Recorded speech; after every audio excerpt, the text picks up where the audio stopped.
The manhwa unfolds in a ruthless realm where the strong ceaselessly shed the blood of the weak. In this world of unending carnage, only those with overwhelming power can endure and rise above the chaos. In a dark, dense forest, a creature that looks like a deer is feeding peacefully. But what it doesn't know is that it's being watched and has already been marked as prey by hunters. Hidden in the bushes, our main character gets ready to shoot as someone advises him to stay calm. He then pulls the bowstring back with all his might, preparing for the perfect shot. His companion gives the signal and he lets the arrow fly toward the defenseless animal. However, right as he shoots, a loud sound echoes through the forest and the creature gets spooked by the noise, which sparked the frustration of the instructor, who screamed his name in despair mixed with anger. The man scolded his student severely for failing to catch the prey and breaking the bow instead, while he tried to salvage the situation with a nervous laugh, claiming the bow broke too easily, perhaps due to its age. However, this excuse did not find acceptance with the instructor, who fumed with anger and regret, asserting that he had bought this bow, which he named Angela, new only a week ago. The instructor surrendered to despair, noting that he had known from the first moment that the young man's desire to learn hunting was without a real goal, wondering about the motive that makes someone of the nobility insist on taking up hunting, and suggesting he learn swordsmanship as a more suitable alternative for his social status.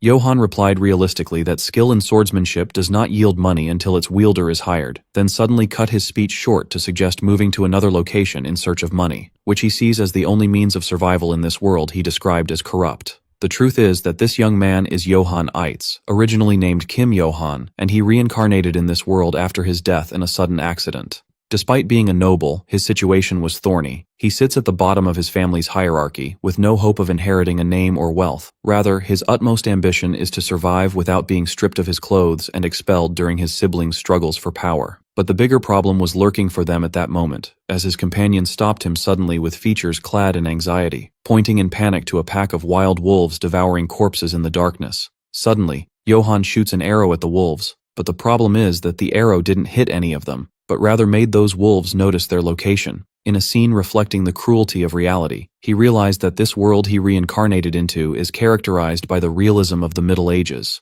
with all its details, and excessive brutality where the dead find no rest even after their perishing. While he wondered if those bodies belonged to people from their village amidst a state of uncertainty, his companion tells him something that cements a single conviction in him that accepts no doubt, that the weak in this world are nothing but prey for the strong. Johann tightened his handstrap firmly, determined not to be prey in this era, and certain of his desperate need for money. At the beginning of his arrival, he wished to possess superpowers or a status window like the heroes of stories, but when he realized this world was devoid of such fantasies, he shifted his goal entirely toward gathering wealth. Money is his key to leaving this province and doing whatever pleases him, whether becoming a merchant or a free farmer, so he decided with obvious eagerness to collect every coin his hand falls upon, whatever the cost. While his eyes shone with a passion for money, his companion called him to show him a plant he found, explaining that it was Little Devil's Grass, a rare herb excellent for stopping bleeding and increasing alertness. While the hunter was boasting of his vast knowledge of herbs, he interrupted him with a single question betraying his material priorities, saying it must be expensive. Johann picked up the plant happily and placed it in his quiver just as he would money. The companion noticed something on the ground, so he picked it up and asked him if this bundle of herbs belongs to him. He denied ownership of it, which sparked the companion's astonishment, who asserted that no one dares to venture this deep into the forest except them. Concluding in shock that someone else was here, their confusion was cut short by a terrifying scream piercing the silence of the forest, freezing the companion in place from the severity of the shock. The two rushed toward the source of the sound to find a horrifying scene, where a child was screaming for help while clinging to a tree branch, surrounded by a pack of starving wolves from every side. The terrified girl's screams rose, asking for rescue from this deadly predicament. The companion Joseph recognized the girl, explaining that she was Dale, daughter of Robert, and wondered in amazement why a child was in this dangerous place. Faced with the large number of wolves, terror took hold of him, so he suggested to his master that they retreat immediately and call for support due to their inability to face this number on their own. But Johann did not listen to the warning and dashed quickly toward the danger, which shocked his companion. Joseph tried to stop him, warning that these were not ordinary wolves but man-eating monsters, but he reassured him and ordered him to save Dale while he took charge of distracting the pack. The companion was stunned by this behavior, unable to believe that a noble would sacrifice himself as bait to save a girl from the common people, but the truth was quite different, as he was blaming himself for not learning to hunt faster, having discovered that this place was nothing but a gold mine. Johann began counting the wolves, whose number exceeded 10, and instead of fear, He was calculating the massive profits he would reap from selling their fur. He prepared for the confrontation with enthusiasm, calling out to his moneymakers, causing Joseph to look at him in amazement, not understanding what was going on. The young man moved with incredible agility, but he held the sword in a strange way. The wolves rushed toward him quickly like a pack. He was surprised by the speed of the wolf's movement and used his sword to block its attack. The wolf used its powerful bite and broke the sword with total ease, causing Johann shock. While he was distracted, another wolf approached and directed a fatal bite toward his neck, and Joseph screamed his master's name, unable to believe what happened. Meanwhile, within the borders of Eit's territory in the village of Baltradan, the Eit's family inspection procession was moving among the miserable villagers who bowed in fear. Madame Eitz expressed her severe disgust at the foul smell while covering her nose. She was followed by the eldest son, Philip Eitz, mounting his steed, led by the territory's ruler, Gessen Eitz, who cursed this miserable countryside and its usual foul smell. Philip approached his father apologetically, informing him that Johann was nowhere to be found, expressing his disapproval of his audacity to be absent from the inspection procession, then maliciously offered to send soldiers to search for that brat. The ruler ordered his eldest son in a harsh tone to forget about him and stop looking for that fool, adding with clear indifference as he swayed from drunkenness that his death somewhere, like his miserable mother, meant nothing to him. As the procession was about to enter the village, a large pile of hay stacked at the entrance stopped the ruler, so he asked with disapproval about the reason for its existence. The villagers rushed to apologize and explain that they placed the hay to cover the traces of Johann's training, which looked ugly to the sight, provoking the mockery of the ruler who scoffed at the idea of a pathetic insect like him training. But that mockery vanished suddenly and was replaced by shock that tied the ruler's tongue when he saw behind the hay pile a deep indentation in the trees resulting from crushing punches, making him wonder in amazement at what he was seeing. Meanwhile, inside the forest, the scene returns to Johann, where he managed to block the wolf's bite with his hand before it hit his neck, and the wolf was surprised that it could not penetrate his skin, just as he managed to break its sword. He realized that fighting with a sword did not suit his style, so he threw his weapon and knocked one of the wolves aside. Deciding to fight in his own way and facing the wolf pack, which he named Moneymakers, with his bare fists, Johann fully believed in the principle of survival of the fittest, and that money was his only way to avoid being prey. To acquire this money, he needed one thing: overwhelming power, enabling him to surpass human limits. Joseph is shocked when he sees him eliminate a wolf with a single punch, pouncing on them fiercely and eliminating them one by one. He crushed the last wolf with a resounding blow that turned it into a lifeless corpse, in a scene that made his companion tremble in disbelief at such mighty power. While he turned coldly asking about the monetary value of this bounty, this power didn't come from nowhere. Johann had realized since childhood that life in this world was not easy, having suffered from the bullying of his brothers who outranked him in the family hierarchy and who did not hesitate to beat him and call him the illegitimate son who has no mother. With the continued threats and beatings, he understood the cruelty of this world, and became certain that even if he were beaten to death, no one would care about him, and that the only person he could rely on was himself. He wondered what he needed to survive in a world of the Middle Ages, and luckily he possessed an advantage over the people of this era: his modern knowledge acquired in his previous life as a student, where his mind was teeming with information unimaginable to the inhabitants of this world. He decided to utilize sports science and high-intensity training to build his physique, and despite the astonishment of those around him at his consumption of foods they considered leftovers like oats and cabbage, he saw them as superfoods ideal for building a balanced diet that gives him the strength he sought. He set a strict training regimen based on modern sports science combined with practical close-quarters combat arts,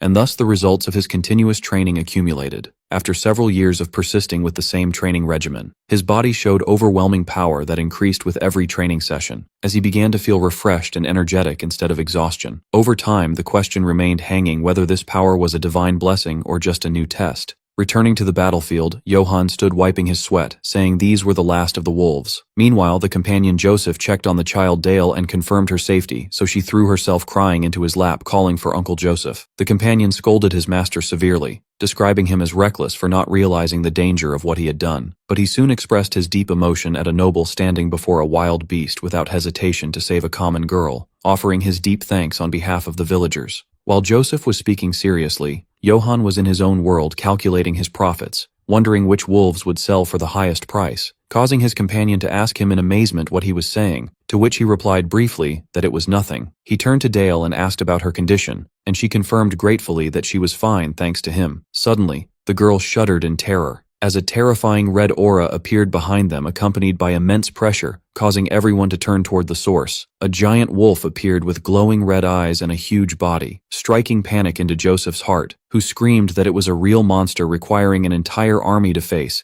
demanding they flee immediately. But Johann realized then that this world contained real monsters and was not just a world of the Middle Ages, so he smiled confidently and asked the beast if he was the pack leader. Then he apologized sarcastically for killing the monster's followers, noting that wolf fur sells for a high price. He felt the monster viewed him as prey as it growled, preparing to pounce. The monster pounced fiercely towards him, but this changed nothing in the equation for him, as he avoided the monster's bite skillfully, asserting that whatever it was, its skin would sell for a much higher price than the rest. He directed a powerful blow toward the monster's eye, causing it to stagger slightly from the force of the blow, but it steadied itself quickly and looked at him angrily. However, Johann shouted in anger because he scratched the skin by mistake, which meant a decrease in its price on the market. The monster growled in pain and humiliation, then let out a powerful howl. The young man used his hands to plug his ears. Suddenly, he felt a strange sensation sweep over him and his features changed, as a vision of a violent clash of swords amidst burning flames flashed before him. And when someone's head is cut off in the dream,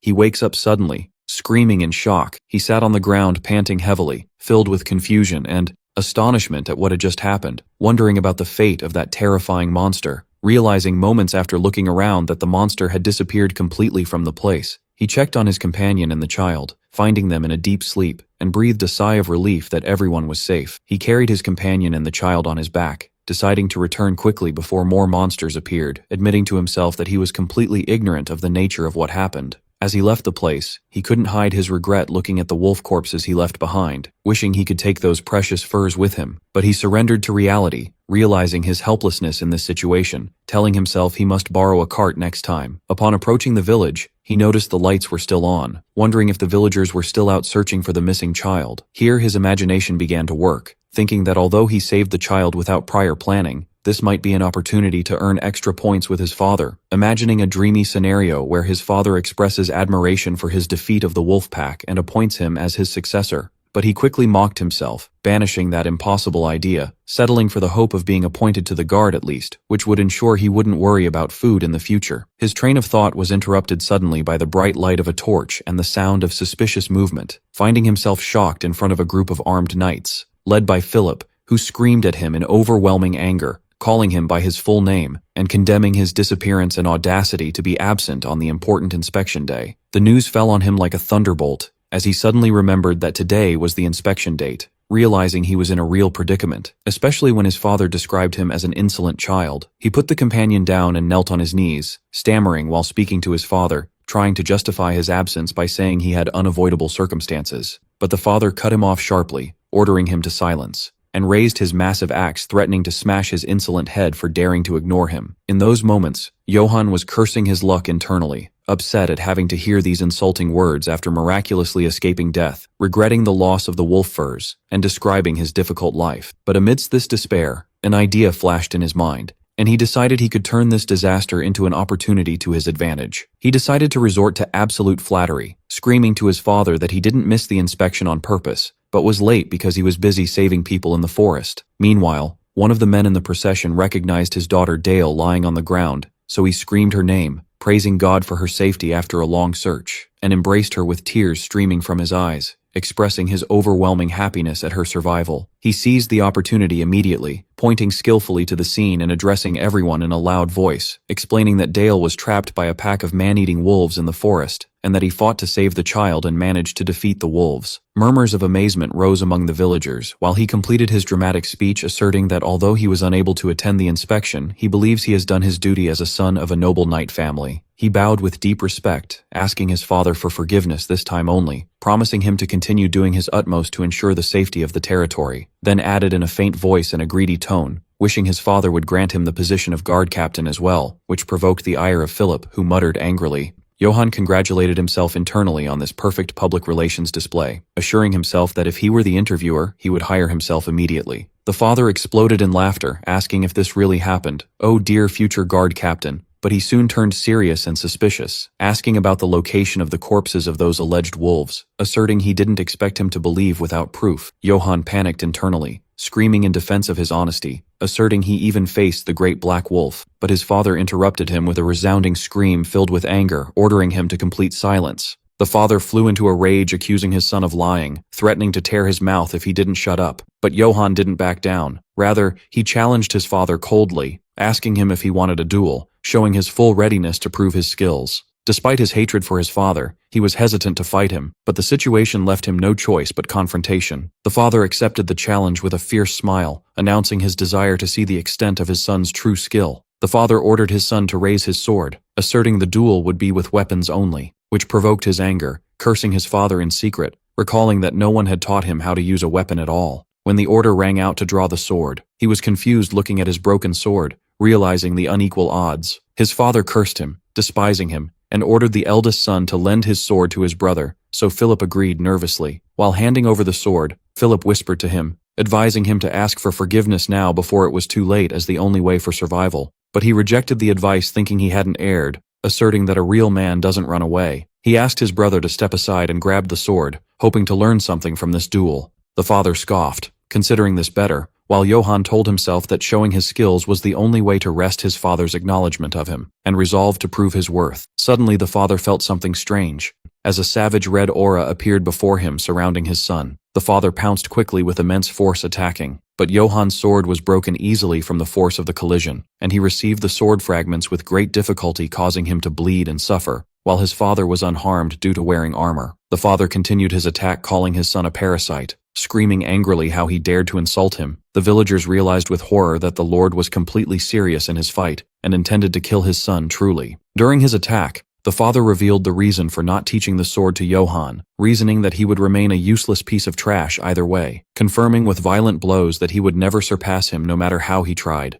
The father screamed insanely, declaring the territory belonged to him alone, and no one, not even the emperor, had the right to take it from him. Johann wondered in amazement if his father had lost his mind due to alcohol. While profuse bleeding hindered his vision, Philip screamed his brother's name in warning, and the father brought down a crushing blow. The son tried to block the attack, but the force of the blow was overwhelming and penetrated his defense, forcing him to admit defeat to himself in that moment. He fell to his knees exhausted, while his father stood over him coldly, ordering him to know his worth and place well, then directed a terrifying threat at him that if he saw him again, he would smash his head without mercy. The father left the place, leaving his son shattered, and this silence was only broken by the voice of one of the villagers calling him Master Johann. Later, the priest Valberg appeared, fuming with anger at Lord Gessen's behavior, describing it as unjust. And despite Johann's warning that someone might hear them, Valberg didn't care, citing his immunity as an envoy from the Vatican. The priest continued his complaining while treating his wounds, asserting that a knight must possess honor, and strongly condemning the father's treatment of his son with such cruelty. Johann tried to calm the situation with a tired smile, saying he was fine and the most important thing was staying alive. But the priest pointed out the absurdity of the situation where the father wore full armor to duel his unarmed son, to which he replied with a sarcastic laugh that his father might have lost his mind from excessive drinking. Johann sat facing his bitter reality,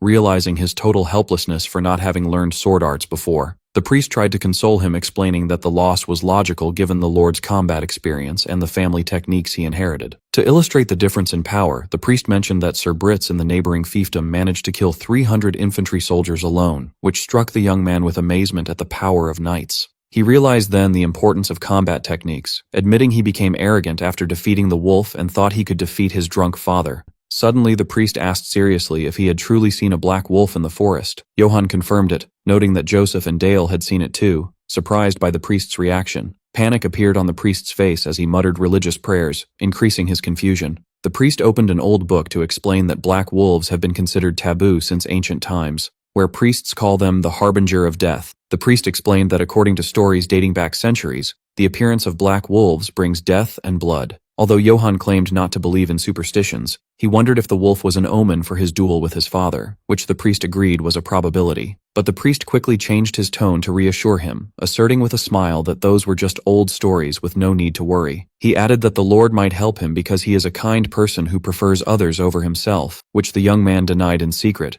admitting his only motive was money. Meanwhile, near Eitz territory, specifically in the Brits barony, a horrific massacre was taking place where cries for help and pleading rose. The attackers showed no mercy to anyone. Bodies and blood were scattered everywhere, and desolate silence prevailed over the victims' bodies. The attackers wondered sarcastically why the victims tried to flee even though their fate was death anyway. The attackers commented coldly on the cruelty of the scene, where everyone in the fiefdom was killed and bodies burned to obliterate traces. But they didn't care, considering they were just doing their job, to get gold, while flames devoured the fiefdom's buildings behind them. Finally, one mercenary stepped forward to inform his leader Sir Karamov that they finished cleaning, presenting him with the Brits family seal ring as proof of the family's extermination. Karamov grabbed the Brits family seal ring in his hand and crushed it with force, expressing his severe disappointment because Baron Brits only withstood 2 attacks from him, despite the high expectations he built on rumors claiming he killed 300 soldiers alone, describing him as not even deserving to be a doll for amusement.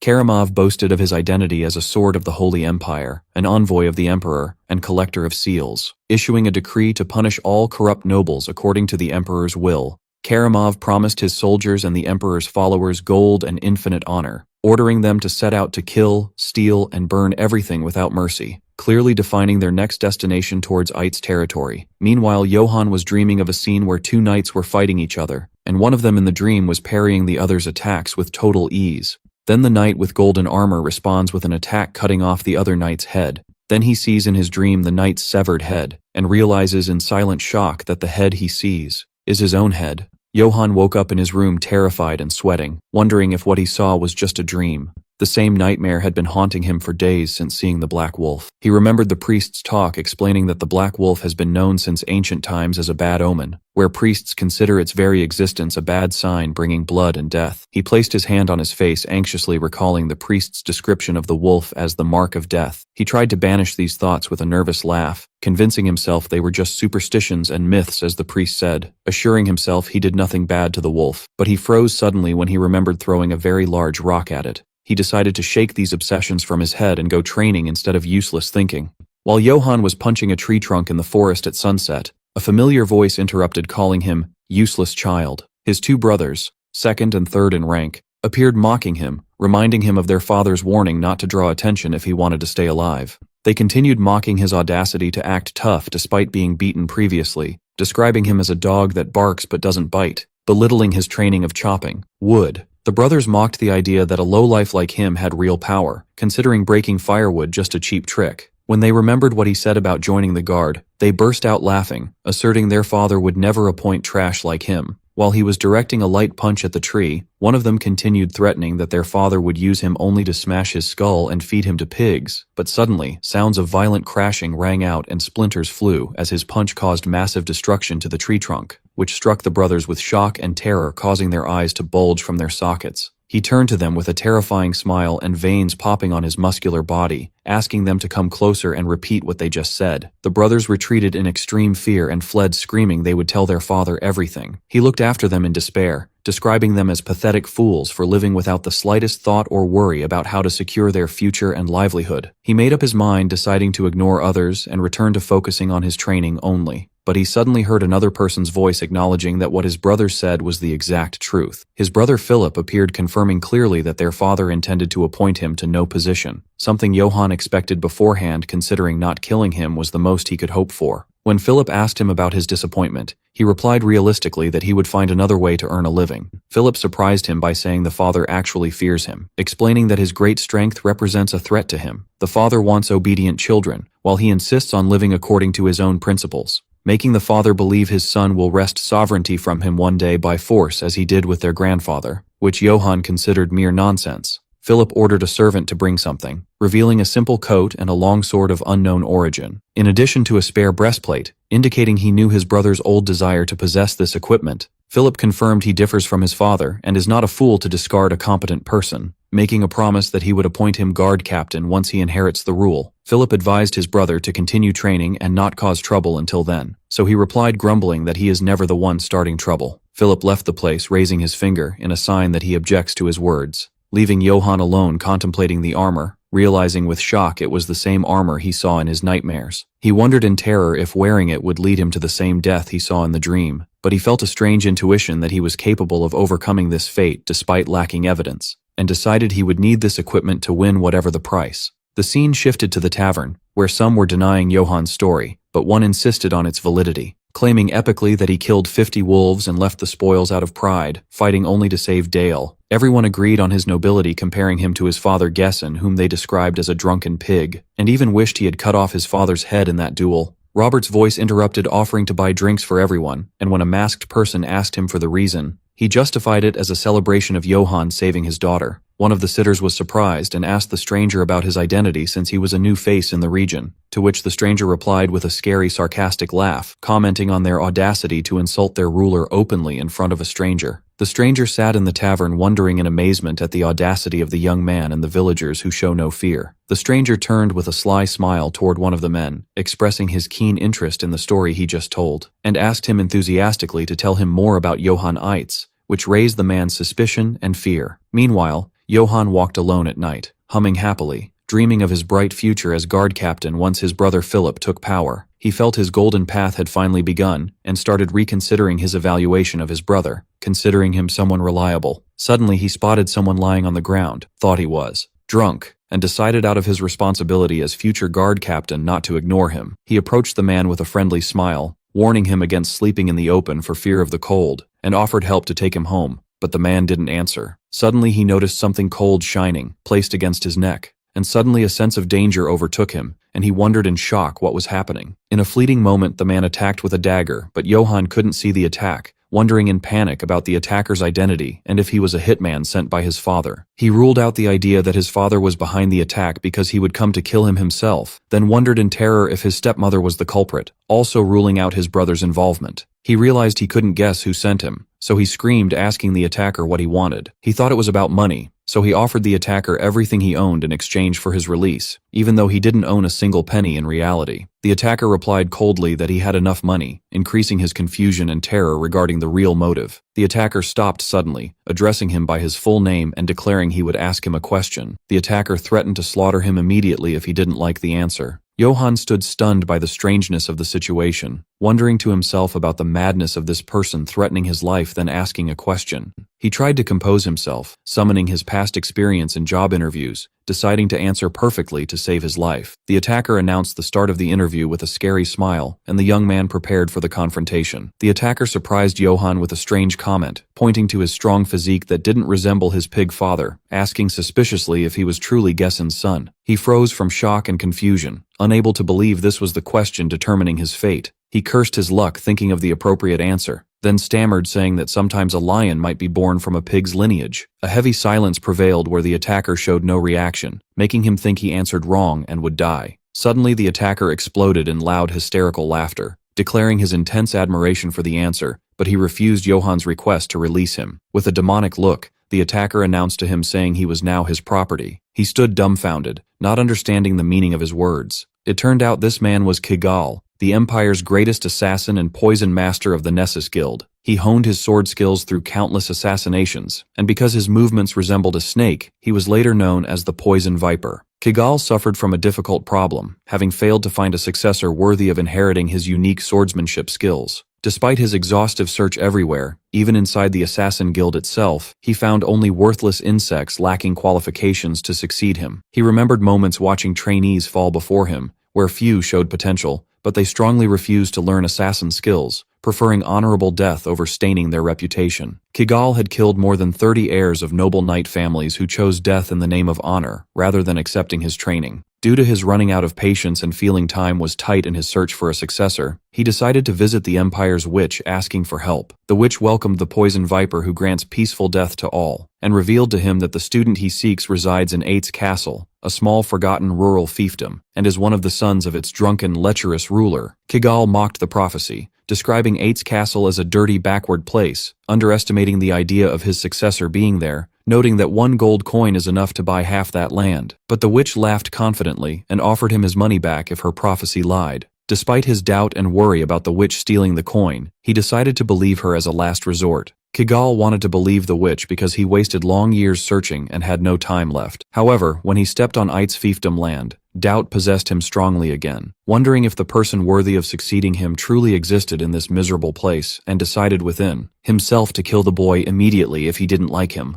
Returning to the present moment, Kigal introduced himself to Johann as the master of the Nessus Guild, declaring strictly he had no more time to waste and that he would become his successor. Then he gave him two choices with no third: death at his hands now, or learning his skills in swordsmanship. Johann stood amazed, not comprehending the situation, and asked him stammering about the amount he had to pay to learn these skills. Kigal got angry, explaining he wouldn't accept money, increasing his astonishment as he didn't believe a guild master of this skill would teach him for free. He rejoiced greatly considering this hitting the jackpot, and asked Kigal eagerly why he took so long, calling him master, expressing that he waited for someone like him all his life. Kigal warned his student that his skills were assassin skills, and learning them would brand him with shame and make him a stain in the history of any knight family, exposing him to scorn all his life. But Johann interrupted him with a desperate scream, asserting he didn't care about honor or shame at all, begging him to teach him. Kigal agreed, surprised by this new type of children. Johann seized the opportunity immediately and asked his new master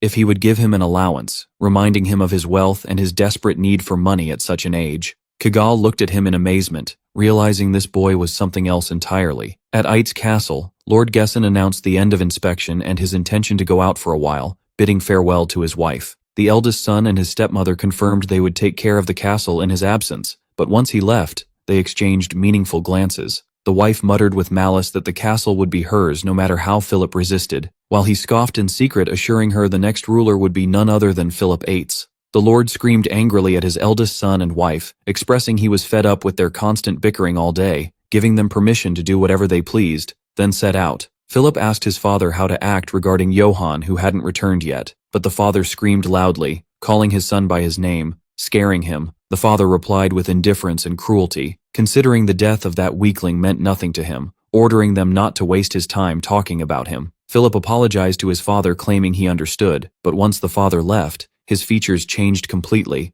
and he began wondering with worry and confusion about his brother's whereabouts and what he was doing now. In the forest near the castle, Kigal decided to test Johann's skills. The young man asked to borrow a sword, explaining shyly that he breaks swords a lot, so the master agreed. Kigal was surprised by his talk about breaking swords, describing him as a reckless child he didn't like anything about. When Johann took a fighting stance, Kigal wondered if this boy was really a son of a knight family, deciding to kill him immediately due to his strange stance. The student asked if he was obligated to use sword skills or could fight freely, so Kigal permitted him to fight as he pleased. Johann smiled slyly when he was permitted to use his fists or rocks or anything, because that wouldn't change the result. He attacked suddenly, and used his fist to break his sword easily, from the force of impact with Kigal's sword, and at that moment the master realized the error of his doubts, and while looking at him in shock, finally admitted the boy's immense strength. Kigal was surprised by the air pressure resulting from Johann's punch, realizing that if that punch hit him, his bones and muscles would be shattered, likening the boy's strength to a lion's, not a human's. But he decided to fight seriously, using a snake-like fighting technique, and Johann wondered in amazement at the master's strange and unexpected movements. He tried to block the attack, but the attack changed its path like a snake, hitting him in the face, and he fell to the ground screaming in pain. Kigal said he managed to hit him with the flat side of the sword, but was stunned because the boy didn't lose consciousness despite the force of the blow, describing it as ridiculous. Kigal praised his student, asserting that if he were born 1,000 years ago he would be a legendary hero. Johann thanked him, but the master added warning of a fatal weakness he had. He declared strictly he would inevitably die if he continued this way, sparking his shock and confusion as he didn't understand the meaning. Kigal warned his student strictly that his inability to control his excessive strength would be the direct cause of his demise, but he denounced this talk, rejecting the idea of being stupid enough to cause his own death, disbelieving this possibility. The master asked him to attack again if he was confident, then offered him a tempting deal to give him gold if he could break the master's sword instead of his own. Upon hearing the word gold,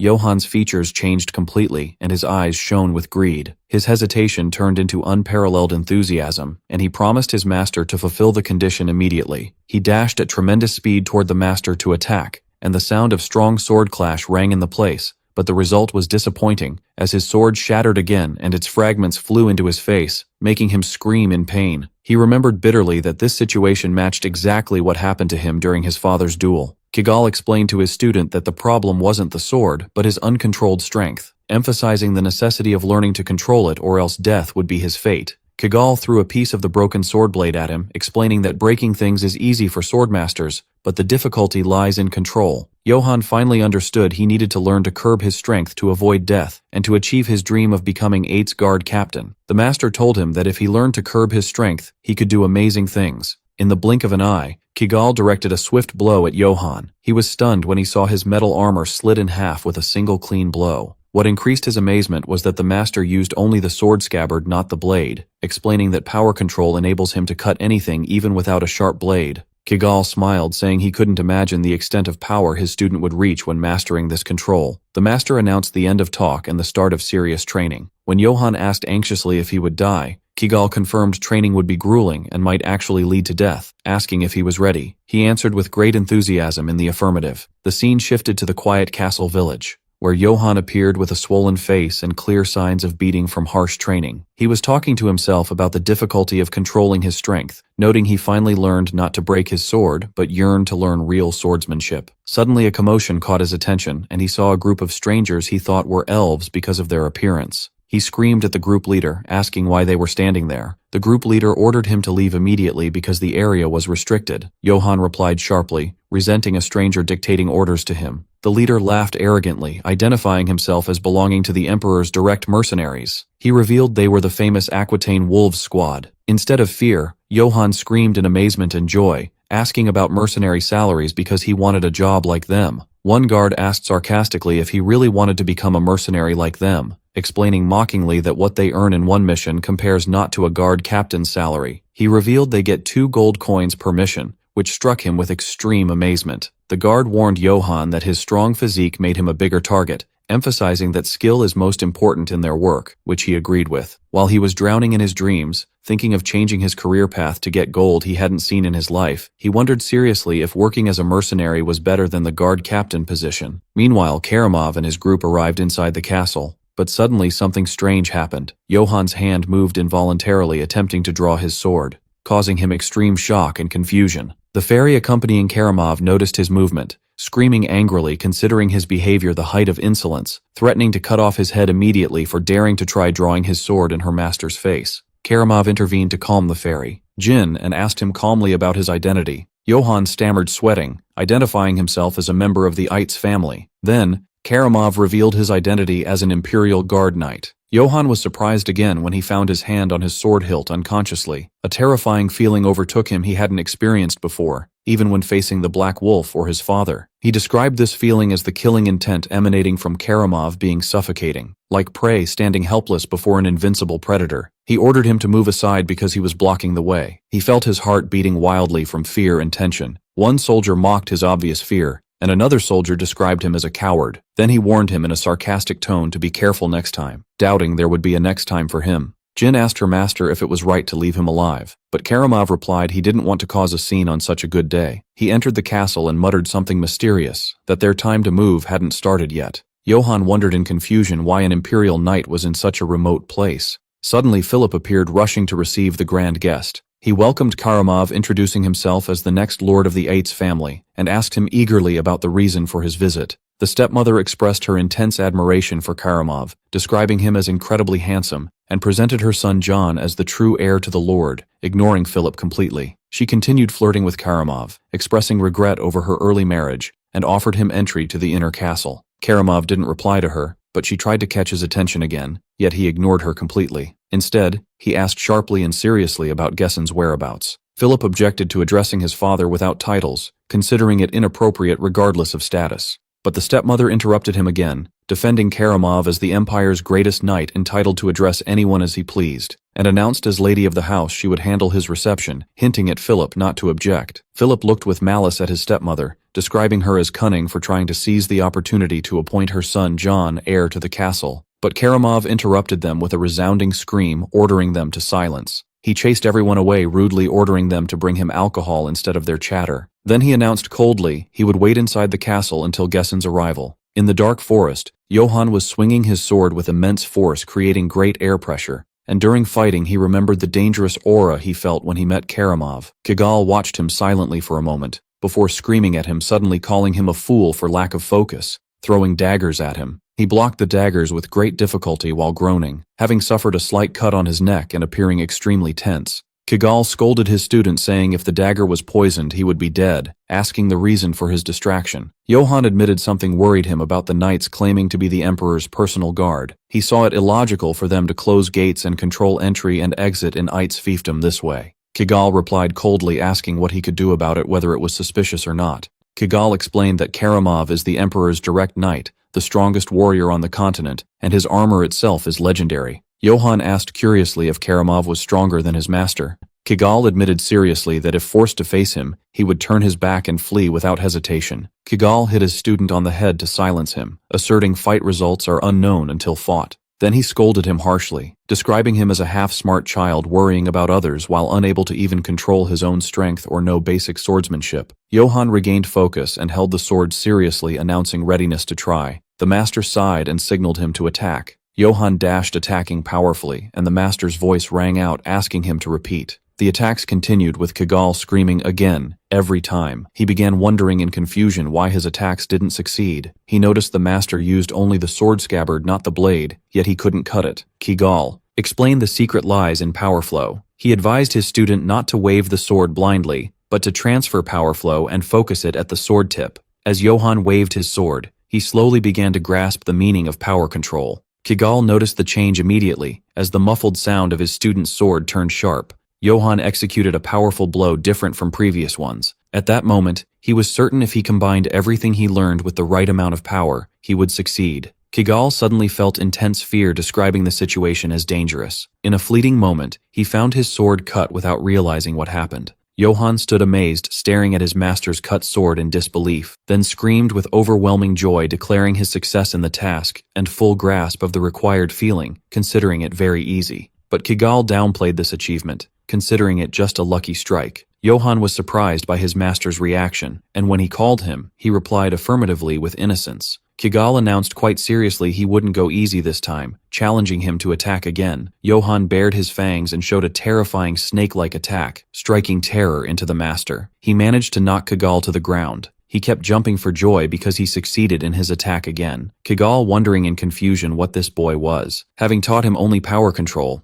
yet he managed to use the secret sword technique Snake Tongue quite freely. The master was stunned by his student's ability to grasp a technique he saw in a quick glimpse at their first meeting, and even more so, executing it with skill surpassing the master himself. The old assassin's experience told its owner a terrifying truth, that unless a miracle happened, Johann had already become an opponent he couldn't defeat. Kigal muttered in amazement, describing him as a ridiculous child, while he jumped for joy having learned the technique and secured his meal ticket. Suddenly, Kigal announced his teaching was over and he would leave at sunrise. Johann was surprised and asked disapprovingly, noting he only learned sword basics, but the master assured him he already possessed everything he needed. Kigal admitted grudgingly he had become stronger than him in less than a week. Kigal expressed satisfaction as long as his sword skills wouldn't perish and would continue through him, advising him to live his life as he pleased. Then he praised him, saying he worked hard throughout training. Johann thanked him sincerely, asking if his departure was due to being an assassin. Kigal denied that, explaining it was his nature not to stay long in one place. Johann seized the opportunity to ask his master about ominous signs and the black wolf. He told him about his dream seeing his head cut off after seeing the wolf, and how he thought Kigal was the bad omen when attempting to kill him first. Kigal replied if he actually killed him, he would be the omen, explaining bad luck doesn't come in a fixed specific form. Before leaving, Kigal offered final advice to his student. He advised finding a weapon suiting his immense power first, noting his need for Dano steel at least to withstand his strength, sparking his question about this steel. Kigal explained Dano steel is magic-infused metal found only as legendary relics. He added its crafting method is lost and can only be extracted from ancient ruins, making weapons made from it extremely rare with only a few existing worldwide. Johann scoffed at the idea of being unable to afford a Dano steel weapon even if saving all his life, resenting his master recommending a weapon unpurchasable by money anyway. But Kigal explained sharply, he didn't mean buying the weapon, but finding a weapon suiting his current situation. He doubted his master's intentions, accusing him of hiding his true motives, being an assassin, provoking Kigal's anger, who scolded him for linking everything to his profession. Then he pointed to the unusual weapon color for Danos steel. Kigal warned his student, strictly saying, if he saw someone wearing Danos armor, even from a distance, just to flee, without looking back. He added another vital tip, if you don't know your limits, you won't live long, which he promised to keep in mind. After Kigal finished his advice, Johann asked him if he would leave now. The master asked him to carve his next words into his bones. He advised not fighting opponents he couldn't defeat, and fleeing if the situation was dangerous. But if forced to fight, he must use any necessary means and kill without hesitation. Kigal assured him if he followed this rule, he likely wouldn't die. He looked at him seriously and asked him not to die. Johann remembered his master's words after leaving, to flee if the situation was dangerous, and kill if he couldn't avoid fighting and always try to survive. He promised him to remember those words. At Ait's castle, Madame Aitz asked Karamov if the alcohol suited his taste. Karamov threw the cup with disgust, saying it tasted like rotten piss, and ordered it taken away. The stepmother tried to salvage the situation coquettishly, considering breaking the cup a costly act, and asked if he didn't like it. The wife lamented, saying the better alcohol was in Lord Gessen's bedroom. She boldly suggested Karamov, tired from his journey, move to a comfortable bedroom instead of staying in the hall. She assured him the Lord's room was very comfortable and wouldn't disappoint him. She approached him, whispering seductively that they were alone and could spend a wonderful time together, asking if he agreed. But Karamov replied with deadly coldness, ordering her to get out of his face. The wife tried maintaining her composure despite the insult, reminding him of tight time, and asked permission to start receiving him, noting the Lord would return late. Suddenly, Karamov's eye flashed with a terrifying red glint. He muttered boredly that he was tired of this situation. Then he announced his decision to start enjoying himself. Karamov clamped down on Madame Aitz's neck, describing the massacre as that entertainment known as murder. Philip watched the scene in shock, trying not to make any sound, so Karamov wouldn't find him. Outside, Johann reached the village outskirts to be surprised by a horrifying scene. He saw flames devouring the entire village, and froze in shock, wondering in amazement why the village was burning. At the same time, Jessen, seeing the same sight, wonders why smoke is coming from his estate. One of the men says he doesn't know, but they should return at once. They ride there as fast as they can, and Jess stops at the gates. The mercs say he finally shows himself after something fun has taken place. He's so slow and dull just as he looks. They call him a pig, telling him to move faster, as Kuramov isn't a very patient man. Jessen enters the gates only to be horrified by the sight of all of his servants and children murdered with horrified expressions on their faces. His heart starts to race and he asks what's going on. Kurama then walks forward, telling him that he's late. Jess asks what he's doing and grabs his axe, then yells it once more, pointing it at him. Kuramov says that he is guilty of the attempted assassination of the emperor and high treason. By his majesty's decree, his house shall be eradicated. Jessen tells him not to be absurd, as this is a purge and they're pinning false charges on him to execute him. He won't go along with it. Kuramov sheath his blade, telling his men to blow the horn, as it's time for him to retrieve the seal of the Aitz family and purge everybody in this territory.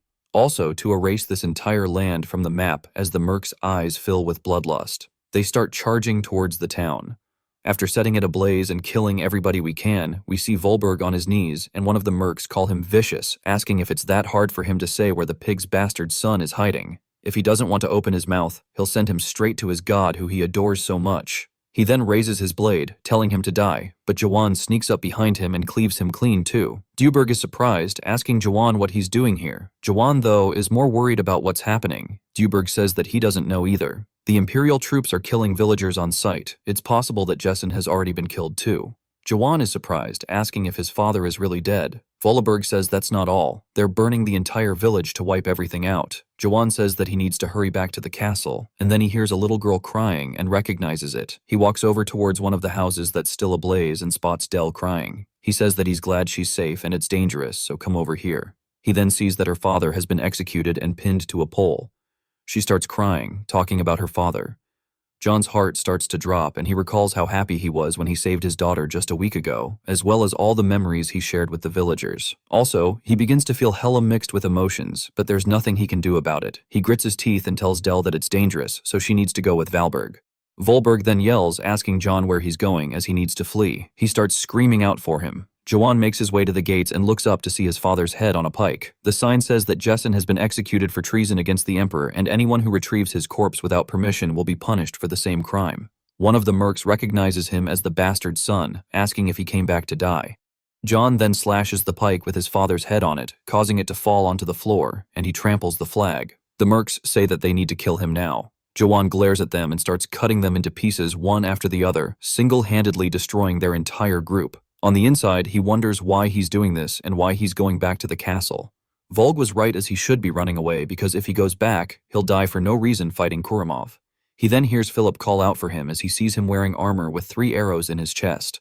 Philip says that he's glad he's alive, but asks why he came back, saying that he needs to run away because if he stays, he'll die. He then takes off his helmet, saying he wanted to give this to him for when he becomes the Lord one day. Jawan looks down at it and starts to have conflicting emotions because his master told him that he needs to understand the difference in skill level as soon as it gets dangerous to run. His opponent is the Emperor's knight and that he should run without looking. When he looks down at the helmet that his brother gave him, he also recalls his master saying if he has to fight, then he must kill. John puts on the helmet saying that time is now. He stands up and confidently walks to the castle gates, pushing it open. The mercs look over at him confused, asking how he got inside when there were so many guards out there. Jawan rears back his fist and yells, telling Karamov to get out here as he deletes one of these dudes' skull in a single punch. He slowly makes his way deeper into the castle until Karamov walks out with his sword that is still dripping with his family's blood. Karamov says that he didn't think the runaway son really survived. He recognizes the fact they met outside the castle before asking if his name was Jawan. Jawan tells him that he's not in the mood to exchange names and that he can just think of him as a pissed-off man. Karamov says he should have kept running because if he did, he could have lived. He supposes he doesn't care about his life at all. And if that's the case, then to come straight at him and get this over with. Jawan yells, saying that he didn't need to tell him that to begin with, as that's what he was going to do. They start trading blows with one another, just like the dreams Jawan was having, and they got to the exact moment where John readied the attack and swung down. Karamov blocked it. As Jawan's sword gets cut by Karmaps, he goes to swing for his head, but Jawan drops the sword and dodges backwards before grabbing another one and charges straight in. Karama smiles, saying that this is fun. He cuts another one of the swords in half, and this happens over and over and over again. As John is continuously grabbing swords off of the mercs that he already killed, he then dodges a big swing from Karamov while he's stuck from the dodge. Karamov comes in to finish it and swings down. Jawan avoids this one, causing Karamov to slice into one of the pillars of the castle, and it begins crumbling. Karamov says this is interesting, and he's far more entertaining than Brits was from within the smoke of the rubble collapsing. One of the mercs get thrown at him. Karamov cuts straight through him, saying that this is truly enjoyable and he wants even more entertainment. Jawan finally manages to grab another sword and comes in with a heavy-ass swing to which Karamov blocks using his arm. But the attack pierces through his armor but also takes a chunk out of his arm, though of course the blade gets broken. Karamov is genuinely surprised as he distances himself. It takes a moment for it to set in because he just cut through his Danis steel armor. Karamov begins trembling as John grabs another blade. Karamov says, "That's impossible, as humans are incapable of harming Danis," asking just who he is. John charges straight in once more and they continue trading blow for blow, while Karamov says that he's never heard of such strength before. But it seems like that's all he is because he's easily blocking all the attacks. And even though he's on the defensive, Jawan can't get in a single meaningful hit. Karamov realizes that he's a brute with only strength and there's no finesse to his attacks. He thrusts forward, Jawan blocks it. Of course, the sword breaks and he quickly grabs another off the floor and readies himself once more. Karamov says that it's just as he expected and he can't even properly block a simple thrust and he's swinging purely by instinct right now. There's no technique behind him, which makes him think that Jessen never taught him real swordsmanship. He can tell that he's dangerous, so he needs to finish this quickly because if he grows, he will become someone nobody can stop. And if he uses that stupid wide slash again, he'll break it, cleaving through the sword, cutting his head off with one swing. John then starts to do exactly as he thought, but it was just a fake as he does a quick change up. Karamov is completely caught off guard and goes to react. Jawan uses Kagel's technique, changing his direction to Karamov's open side. The sword comes into contact with the armor. He manages to deal a very heavy blow in exchange for losing his sword. Karamov starts screaming in pain as his insides start to spill out. He sees John rearing back his fist as he comes and hitting him straight in the side where he just cut him. The Danny's armor begins to dent and we see a massive shockwave from the punch. That's not all, as it explodes out the backside, causing him to spit up a ton of blood. He stabs his sword into the ground while nothing but blood comes out of his mouth. His eyes begin to go a little hazy, and he recognizes it as Kagel's swordsmanship, meaning that Jawan was hiding his true skill all along and that he completely let his guard down. Jawan points a broken blade at his throat, while Karamov continues to bleed out from all the internal damage. There is a literal pool of blood underneath him, and he begins coughing his jaw and lowers his blade and raises his helmet. He drops it onto the floor, asking him why he did all of this. Karamov says that it was all for His Imperial Majesty, as the Holy Empire is now more unstable than ever. His Majesty has unsheathed the Imperial sword to correct the Empire. Before he finishes his next sentence, he starts coughing violently, holding onto his side while spitting up even more blood. He then starts to laugh, telling Jawan he's moved. For decades, he's crossed battlefields and fought countless knights, but he's never encountered anybody as strong as him before, and that he needs him to go with the Empire with him, as His Majesty needs a strong talent like him right now. The Empire's endless gold will grant him glory, and he shall receive vast and fertile lands. He'll see to it as well that His Majesty will appoint him as an Imperial Knight. He becomes the Imperial Sword. He'll get anything he wishes. John thinks about endless gold, but says that it's strange. It's the life that he once dreamed of, but for some reason he doesn't feel anything. He looks down at Kuramov, telling him that he refuses. Kuramov's confused, asking why, and Jawan says that he has not only killed his family, also innocent serfs, people who did no wrong. Kuramov surprised, asking if he's really declining his offer over mere serfs. He grits his teeth out of frustration, asking why their deaths even matter, then says that it must be because his mother was a low-born serf. That insect blood has tainted him, and he needs to understand that the world's law is that the strong drink the blood of the weak. Jawan grits his teeth and apologizes to Kegel, saying that he can't control his strength anymore. He swings, hitting Kuramov in the face, sending him flying backwards. He doesn't stop there as he comes in with blow after blow. He asks why he thinks that these were worthless lives and if the Emperor means that much. Why they think they're that great to begin with, to the point that they get to judge who deserves to live and who doesn't. The Danis armor begins to start warping on his skull. As blood fills Karamov's eyes, the last sight he sees is none other than Jawan, each blow getting heavier and heavier as he is turning him into a meat crayon. Eventually, he's just twitching on the floor and Jawan stands up with his fist covered in blood. Karamov, though somehow still alive, begins coughing and Jawan starts to walk away. Karamov calls him a fool, saying that he should have taken his offer because now it's too late. The one who broke the Emperor's sword will only know suffering from this point on. John looks down at him as his hand goes limp. As those were his final words, John says, "This world accepts death." So naturally, all he ever thought about was to make money and survive. But they slaughtered everybody in his territory, including his family, and then tried to erase it. So even if the whole world becomes his enemy, he only did what had to be done, and he'll never regret his choices. Regardless of what anyone says, this is how he plans to live. Hopefully, he grabs his sword. In the middle of the night, a stone gate slowly creaks open, revealing a castle courtyard. A guard then approaches a wooden door to check on what's happening inside. When he opens the door, he sees Jane and her elven soldier standing there, and she begins to speak with a furious look on her face. Jane asks if what the soldier said is true. The elf, all beaten up, says yes and begs her to believe him. He explains that our hero appeared out of nowhere and started thrashing all the soldiers, and then with his own bare hands, he took out the knight Karamov, leaving her in utter shock. The soldier then says that was the last time they saw Karamov.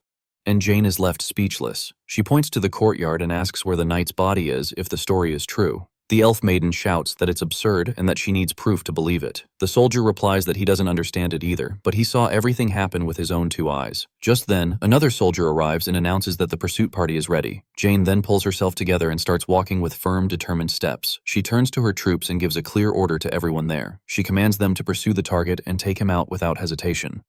The elf maiden then reveals that the target of the hunt is our protagonist, Johann. The troops begin to move out to follow their leader's orders. She calls him a traitor and the prime suspect in Karamov's downfall. Jane then screams for them to hunt him down and bring him back one way or another. Meanwhile, our hero is running through the forest with a determined look on his face. Meanwhile, our hero is in the middle of a brawl with several elven soldiers. One of them screams in pain as he's struck by our protagonist. With a swift blow, our boy takes out another soldier without mercy. Jane then warns her troops not to face him alone. She orders them to block off all the roads to wear him down until he can't go on. The soldiers are shocked, wondering if Karamov is really gone. With a determined gaze, Jane says there's one thing they need to do. Their mission is to bring our hero's head to the Emperor. Our boy then remembers the last words of his brother, Philip. He told him to grab a wereroar and run to survive at all costs. In the present, Johann finds the stable and feels a moment of relief. Even so, he glances back suspiciously, still tense from the chase. He drops Karamov's body on the ground and thinks about what to do next. Our hero decides to keep carrying the armor to use as a shield. With great effort, he hefts the heavy body onto his back and continues on his way. Exhausted, he opens the stable door to find his only hope. Inside, he sees his father Gzin's warhorse, an imposing animal. Our protagonist approaches the horse and thanks his brother in his thoughts. With a smile, he says that with this animal, he'll finally be able to get some rest. He then decides his new companion needs a name. The horse stares at our hero with its bright, imposing blue eyes. So, he decides to name the horse Philip in honor of his late brother. Meanwhile, an elven soldier shouts that he saw something shining over there. He's sure it's the gleam of Danis steel and tells everyone to search. Suddenly, one of the soldiers hears a noise and realizes it's the sound of horse hooves. In the next moment, our hero flies past them on top of Philip. Our boy is completely focused on escaping as fast as he possibly can. One of the elves then yells in shock, seeing that it's Johann escaping on horseback. A moment later, our protagonist and his horse vanish into the darkness of the forest. The elven leader gets angry and orders his men to shoot him down. The archers then ready their crossbows and fire in our boy's direction, but the bolts hit Karamob's armor, which he's using as a shield. And just like that, Johann manages to escape through the night under the light of the full moon. He rides all night and finally manages to shake off his pursuers. After a long time, he arrives deep in the Black Forest. Our hero dismounts, exhausted, and thinks that it doesn't feel right to not bury a person, but he pushes that thought aside and focuses on what he really needs to do. The young man looks at Karam's armor and thinks it looks pretty expensive. He then picks up the knight's purple sword, which was lying on the ground. He realizes the weapon is light yet sturdy and remembers that it's made of Danish steel. With the sword in hand, our hero notices it has some strange runes. He then realizes it's an ancient imperial script and gets very curious. A voice in his head says the sword is the crest retriever. Our boy then wonders if it retrieves family crests and thinks the name is kind of creepy. He decides to take the sword and bury the knight's armor for now. Johann thinks it's a waste, but promises that one day he'll come back for it.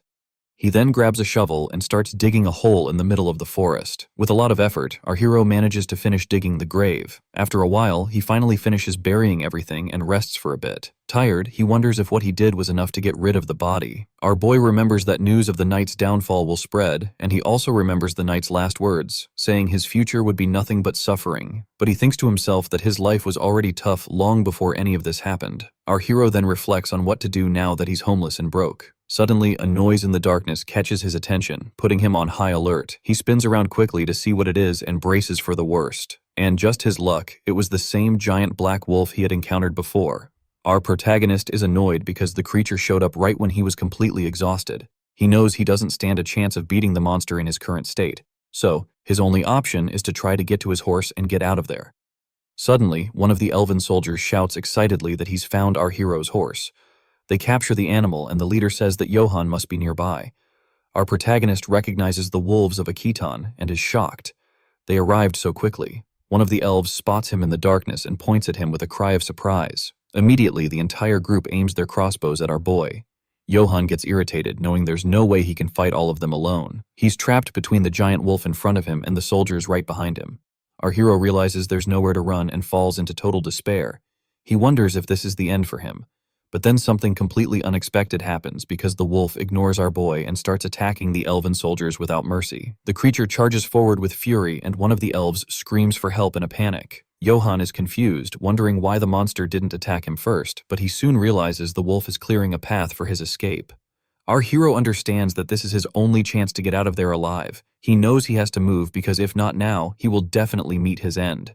So with a yell, our protagonist sprints with all his might towards his horse. He pushes forward through the chaos to escape the situation. Our boy puts his foot in the stirrup and gets ready to mount his animal with a leap. Joan gets on the horse and grips the ree tightly, and as he does, he starts to have some memories of his past. On his horse, our hero flees with a very determined look on his face. He then remembers when he was a child and a much simpler life. In the present, Johann continues his desperate escape through the dark forest. Various memories of his training and battles flash through his mind. He also recalls all the destruction he witnessed in his village. And with that, our boy leaves his burning home behind forever. Nearby, an elven soldier falls lifeless after the fight with the wolf. The giant creature then watches our protagonists escape from a distance. And after helping him, the wolf vanishes into the dark of the night. Its red eyes seem to give our hero one last warning. Further ahead, Joan comes across a checkpoint set up by the elven soldiers. He realizes all the exits are blocked and that he's cornered. Exhausted, our boy gets off his horse, having not eaten or slept properly. He never imagined he'd be hunted by the wolves of Akadon for 3 days straight. Our hero almost met his end several times because of their attacks. Now he's at his limit and no longer has the strength to hold his sword. He sees more soldiers and wonders if there's really no way out of this. Hiding, our boy is at a loss for what to do in this situation. But suddenly he spots a merchant caravan passing by. Johann then gets the idea to disguise himself as a merchant to escape. He thinks that if he looks like one of them, he might avoid suspicion. We're introduced to Eldons of the Katana Trading Company. One of the guards who has an eye patch calls out to Master Eldons. The guard says it's a knight in heavy armor. A mercenary named Kay tells them to prepare for battle, but another one named Gaz doesn't understand all the fuss. Garan then tells him to take a better look at the situation. On top of that, he's wearing a plate helm and red gauntlets. Kay then tells the kid to look at the sword at his hip. He points to the purple hilt and reveals that it's a Dana's steel sword. Even so, Gas thinks that fighting him won't accomplish anything. Kay gets annoyed and tells someone to get the idiot out of his way. Another mercenary pulls him by the ear and tells him to shut his mouth. The leader, Eldens, then gives an order for Garan and Kay to get ready. With a serious look, he tells them to attack on his signal. The two mercenaries then reply that they got the message. Eldens then approaches our hero with his men. Kay advises them to knock him off his horse first. When the fight starts, Eldens arrives and introduces himself as the leader of the trading company. Our protagonist is surprised to see a cat-like beastman. Eldens sees his men tense and ready to fight our hero. With cold sweat dripping down, he gets really nervous about the situation. Johan thinks they're suspicious and that he needs to get them to lower their guard. He then introduces himself and says he was attacked by bandits on the road. Our boy asks the leader to tell his men not to attack him. Eldens starts to laugh and says that as a merchant he has to be prepared. Johan then accepts the apology and gets ready to make a proposal. He asks if he can join their group since bandits took all his money. In exchange for food and shelter, our hero will protect their caravan. Eldens thinks for a moment, and since our boy seems strong, he accepts the deal. The leader says they're heading to Marseille and that it's going to be a long trip. Our protagonist thanks him for the help, but wonders where that place is. Eldens informs his men that Johan will be joining them for the time being, but with a serious look, he orders them to eliminate him if anything happens. The mercenaries agree to the order, though somewhat reluctantly. Our hero feels relieved and thinks that now all he needs to do is get past the checkpoint, and so the caravan continues its journey with our boy alongside them. Nearby, an elven soldier notices that something is coming their way. They are the wolves of Akitan, and they order the caravan to stop for an inspection. Johan then thinks that it's finally time, and he just needs to get through quietly. Eldens then introduces himself to the elf and says he's from the Gatana Trading Company. The soldier is shocked because the Marseille company is so powerful that not even the emperor can mess with them. The guard changes his tone and says they're hunting a traitor and need their help. Hearing this, our hero realizes the checkpoint was set up just to catch him. One of the elves points at our boy and orders him to take off his helmet to show his face. Johan gets really nervous, but makes up a story about having a skin condition to avoid being discovered. The soldiers make fun of him and tell him to hurry up and take off the helmet so they can see his messed up face. With a suspicious look, the leader asks if our protagonist is hiding something. Our hero then realizes there's no way out and he'll have to fight his way through. But suddenly the leader Eldens yells, telling everyone to stop this nonsense. He asks if the guard is doubting his company, and the elf tries to explain himself. The beastman gets angry and threatens to file a complaint directly with their commander. Furthermore, he says he'll make the complaint in person at the Marseille branch. The guard gets scared and tells his men to let the caravan pass without any more trouble. The other soldiers are annoyed, but clear the way for the group to continue their journey. The elf says our boy got lucky, and he breathes a sigh of relief for having escaped that one. And so the caravan continues its journey, and Johan thinks he's finally made it out. He looks back and sees the guards watching his departure from a distance. The elven soldiers stand there watching the caravan disappear down the road. Later that night, the group makes camp and Eldens organizes the night watch shifts. At the camp, Eldens is reviewing some papers before turning in. He then calls Joan over and tells him to go to sleep since he has no obligations there. Our protagonist is grateful for the kindness as he's exhausted after everything. He then grabs his sleeping bag to finally pass out after days without rest. Our boy tosses and turns, and one of the mercenaries notices that he's finally managed to fall asleep. He then sleeps soundly by the campfire, regaining his strength. Meanwhile, hidden in the darkness, someone is watching the camp from afar. The mysterious man has a sinister smile on his face and seems to have a plan in mind. He then tells his men to get ready for what's coming. A moment later, he reveals the plan is to surround the camp and attack all at once. Meanwhile, Johan dreams of his past life as a soldier in the army. He remembers a training exercise where he used a defensive tactic against a larger enemy. Because of this, he became an example to the other soldiers for his intelligence. He was then rewarded with a 5-day leave and accommodation for his achievement. Our boy salutes and shouts with pride to his commander. He gets excited thinking the military life suits him since he studied tactics before. But he soon remembers the downsides like the old-fashioned culture and the exhausting shifts. On top of that, the biggest problem of all was the salary, which was a total joke. In the dream, he's grabbed and realizes there's no escaping that place. The nightmare ends and our hero wakes up startled and in a cold sweat back at the camp. Our hero wakes up and realizes it was all just a bad dream. He sits up and complains that his whole body is sore because of the nightmare, but suddenly he senses that something strange is happening in the camp.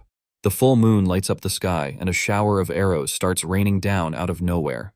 Confused, our boy looks up and sees the projectiles coming right at him. With a quick move, he reaches out his hand to catch one of the arrows in midair. His eyes widen as he realizes the danger just in the nick of time. He narrowly manages to catch the arrow just before it hits him right in the face. He then realizes it's an attack and that the soldiers have finally found him. Annoyed, our hero gets up and decides he needs to alert the mercenaries. With all his might, he screams, warning that enemies are attacking the camp. The shout wakes everyone up, putting Eldons and the other mercenaries on high alert. The story then flashes back to 5 minutes before the attack alarm sounded. The mercenary Gaz is complaining to Kay about them having to do all the heavy lifting. Khan gets annoyed with the complaint and tells the kid to shut his mouth right now. Gaz is confused and doesn't understand why his companion is telling him off. Kay then explains that you can't trust a guy you barely know with guard duty. On top of that, he warns that acting without thinking won't get you very far in this line of work. The mercenary then asks why the young man decided to join their group. Gaz gets mad and says if he'd known the group was so cowardly, he never would have joined. Ken gets angry and asks if the kid ate something bad because it sounds like he's looking to meet his end. The mercenary then gets ready to teach the boy a lesson for his insolence. But suddenly, our hero's shout echoes through the camp, putting both of them on alert. Immediately after, a shower of arrows starts to fall and they dive to the ground. Ken acts fast and shields Gaz from the attack so he doesn't get hit. After the first wave, he notices the arrow shower has stopped for a moment. He then tells the kid to go provide support for the rest of the group in the battle, but Gaz panics and takes off running, screaming in fear and abandoning his post. Kay is furious at his cowardice and Gorn approaches to see if he's okay. The young man warns him that it's an enemy attack and that arrows came out of nowhere. Kay then asks where the coward is, but is more concerned about the leader's safety. Gan says that Eldons is hiding under the carriage and tells him to get ready. That moment, our hero appears and starts giving orders to the mercenaries. He tells them to form a defensive circle around the carriage to protect themselves. Our protagonist explains that they need to fight together since they don't know where the attack is coming from, but Kay glares at him and asks if he's their boss to be giving orders like that. The mercenary then says they handle their own business and tells Johan to fend for himself. Our boy is shocked by the guy's stubbornness in the middle of an attack. Even so, Gorn orders his men to grab their shields and prepare for a fight. Johan insists and asks for a shield since he's fought in similar situations before, but Eldon shouts that he's not getting anything and tells our hero to handle himself in the fight. Our boy is pretty upset, realizing that no one here trusts him to fight. Suddenly, his expression changes as he senses a new threat approaching in the darkness. A moment later, a horde of bandits with some really ugly faces charges the camp. Johan then realizes they aren't the wolves of Akitan and wonders if they're just bandits. The criminals keep charging at the group without a second thought. Khan then shouts and orders all his men to attack with full force. Our hero is shocked, wondering who's going to protect the carriage if everyone leaves. The fight breaks out and one of the mercenaries curses the bandits for attacking at night. The bandit leader yells to press forward since they have the advantage in numbers. Garan then screams for his men not to fall back or else they'll meet their end, but one of the bandits grabs him by the face and tells him to shut up with a powerful blow. Seeing this, Kay screams out in desperation, calling the name of Captain Goran, who's in danger. The bandit then raises his sword to deliver the final blow to the mercenary on the ground. Seeing this, our hero rushes to save him with his purple sword in hand. With a swift movement, he unleashes a slash of purple energy toward the enemy. The bandit is confused, not understanding what that light coming at him is. The attack then hits him dead on, cutting him in half with no chance to defend. Goran is in shock as he watches the scene, getting covered in the enemy's red liquid. Our protagonist then stands with his swords in hand. Realizing the power of his attack, our boy's sword glows with red runes, leaving the bandits in shock. The bandit leader then notices that the rune on the sword is absorbing the red liquid. He yells that it's a demonic sword, not understanding how a merchant's guard has something like that. Johan then takes advantage of their fear and shouts that he is a noble of the Yeast's family. Hearing this, Kay is shocked and confused by our hero's revelation. Goran is also surprised and wonders if he was a noble this whole time. In his thoughts, he wonders if changing the names to Yeasts will cause any problems. The bandits panic, knowing that messing with a noble will end very badly for them. With his sword glowing, he asks again if they will surrender or not. He then asks if they are going to surrender right now or if they'd rather meet their end by his sword. The bandits are terrified and he tells them to think carefully about their decision. Their leader starts to sweat, not knowing what to do in this situation. One by one, the bandits start dropping their swords on the ground. Soon, a pile of weapons forms on the campground. With their hands up, they surrender to our protagonist. Our hero then holds his sword and prepares to give his next command. He calls Garan and asks the mercenary to tie up all the prisoners. He warns that if anyone resists, the mercenary can finish them off. With the situation resolved, he asks Eldons what they should do now. Garan is worried about the noble and wonders if he'll be offended for being treated poorly, but Eldon says he'll smooth things over since they accepted him into the caravan willingly. He then approaches our boy and thanks him for his hard work that night. The Beastman then offers a reward, thinking that if he'd known, he would have given him a shield. Our hero says he doesn't need it, and that he's just happy everyone is safe. Eldons is surprised because our boy doesn't even want a reward for helping out. The two then stand there for a moment under the starlight. Our boy then asks if next time he could borrow a shield. Eldons agrees immediately and promises he'll lend him a shield without fail. Our hero says he wants to interrogate the prisoners, and the leader lets him go now that his status has been revealed. He says he'll speak more casually. He then kicks one of the prisoners and tells the guy to get a move on. The bandit groans in pain from the kick he just took from our boy. Our hero then asks who they are and why they attacked the caravan. The bandit reveals that they are soldiers from the exterminated Brits family. He explains that months ago the family was betrayed and everyone was taken out. That the bandit then reveals that the attackers were the feared wolves of Akitan. They resisted, but when the noble executive arrived, they were defeated. Garan is surprised by the name Noble Executive and thinks he's heard it before, and he reveals that his name is Karamov, the emperor's own hunting dog. The bandit kneels and begs for forgiveness, as he didn't know the caravan belonged to a noble. He says the army hunted them down and that even the northerners turned their backs on them. So he says that stealing isn't justified, but they needed to survive somehow. Our hero then asks if there was any other reason they attacked the group. The bandit replies no, and that they only wanted the Merchant Guild's charter. Hearing this, Eldons becomes furious and yells that the charter is a matter of trust. He says they cause so much trouble, and Johann tells the leader to take it easy. Our hero then remembers Karamov saying the same thing about betraying the emperor with a serious look. He grits his teeth and finally understands what's happening. He realizes the emperor just needed an excuse to get rid of the nobles. He then remembers the knight and curses him for falling for the emperor's talk. Our boy realizes that in the end they are just victims of power just like him. Even so, he knows they are bandits and deciding their fate won't be easy. Kay then asks what to do with them and offers to get more information out of them, but our hero says that's not necessary as they've already told them everything they needed to. Suddenly, Jazz grabs his mace and decides to put an end to one of the prisoners. But before he can land the blow, Kay stops him with his own weapon. The mercenary defends the bandit and shows he's not going to let the kid continue. Gas is shocked and asks why he's stopping him from getting his revenge. Kay then says they don't have the right to punish them because they surrendered to the noble. Gaz looks embarrassed and agrees with Kay that he was in the wrong. Meanwhile, the bandits kneel and beg the knight to spare their lives. They cry and tremble with fear, knowing that their end is very near. Kay then turns to Johann and offers to finish them all off right there. With his hand on his sword, he waits for our hero's order to start the job. But to everyone's surprise, our boy tells them to ante and release the prisoners. The bandits are shocked and start crying with relief at his decision. Gas is outraged and asks why our protagonist is letting them live. Our hero ignores the young man and turns to the bandits with a message. He says he understands their situation, but being a bandit is never the solution. He then reveals that he also learned a trade to be able to survive. Eldons is shocked to hear a noble say he needed to learn a job. Goran also comments that he's only here for the good pay he gets. Our boy then says he will spare their lives on one condition. The bandits bow in gratitude and promise they will never forget his kindness. The group then prepares to leave, and our hero doesn't want any more trouble. But from a distance, the silhouette of a wolf watches everything from the top of a hill. The mysterious creature seems to be following the caravan steps. It's the same giant wolf with red eyes that our boy has met before. Before heading to Marcel, the group decides to stop in a village called Lutzbach. In the village of Lutzbach, the chief is informed that Eldons of the Gatana Company has arrived. The village leader then goes to meet the beastman to welcome him. Eldons greets him with an enthusiastic hug and says it's been months since they've seen each other. The chief hugs him back and asks if anything happened on the way there. The beastman explains that they ran into bandits and that things are looking bad with the emperor. The chief scolds him, warning that someone might hear him speaking ill of his majesty. Even so, Eldon says they managed to deliver everything thanks to a noble who helped them. The chief is surprised, but says that another noble also showed up there a few weeks ago. He says the guy was a fake noble and that he kicked him out of the village.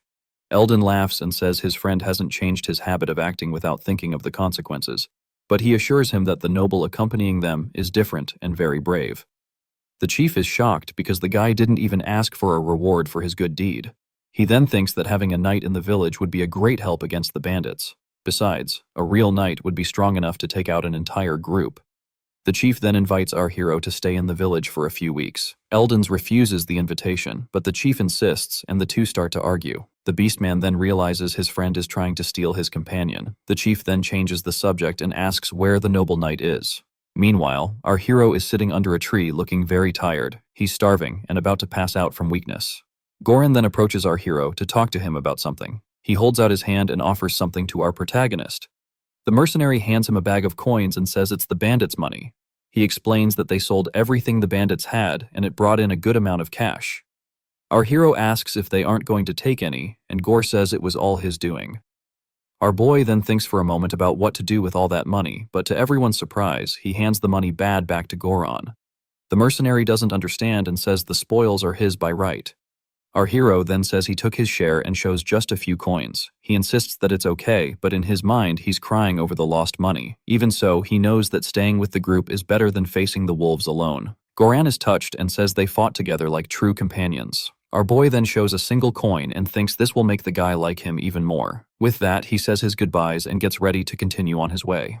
Goran blushes and thinks that our hero's dignity is that of a true knight. Later, he gathers the other mercenaries to give them an important message. He says that Joan praised their efforts and that he's going to distribute the profits. Excited, he tells everyone to line up to receive their share of the money.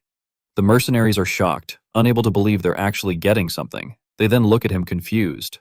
The mercenaries then get super excited and start cheering in celebration.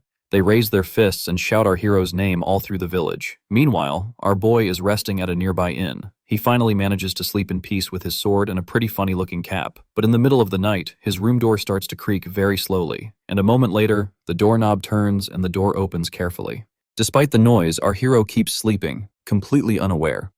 Suddenly, a pair of red eyes appears in the darkness of the room, and an assassin prepares to take our boy out with his dagger. During the night, an assassin creeps up and tries to snatch our hero's sword, but John snaps awake and grabs the man's wrist with an iron grip. The attacker is in total shock. He never expected our boy to be awake. With his eyes glowing in the dark, our main character demands an answer. He then asks if the guy is one of Karamob's goons. The assassin panics and screams for our hero to let him go. Losing his patience, Johan just eats him, smashing him right through a cabinet. Lying on the floor all banged up, the man coughs and whimpers in fear.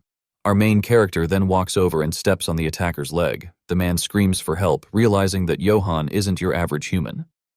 The scene then rewinds 5 minutes back at the same inn. We see the village chief snoring his head off while two young men sneak up the stairs. They are Pra and Gamson, and they're plotting something against our guy. Gamson says that Vulan, the village's strongest guy, is going to take care of Johan. He also mentions that Pell, the horse fanatic, is already out there snatching the animal. Outside, Pell is completely blown away by the war ore and tries to calm it down. Meanwhile, Pra asks Gamson if the noble's sword is really that expensive.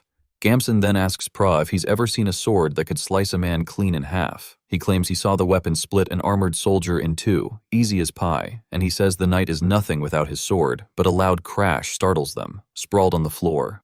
Vulan is terrified as he sees our guy's blue eyes glowing in the darkness. A moment later, our hero drags the man out of the room while he screams for help. Outside, Gamson is completely stunned with no clue what's going on. Pra then grabs him by the shoulders and asks what the heck is happening, but Gamson just screams at him to run if he wants to stay alive. He can feel they've really messed up and wonders who is this guy. Just then, the village chief shows up and asks who the two idiots are. Without answering, the boys bolt out of the inn and into the night.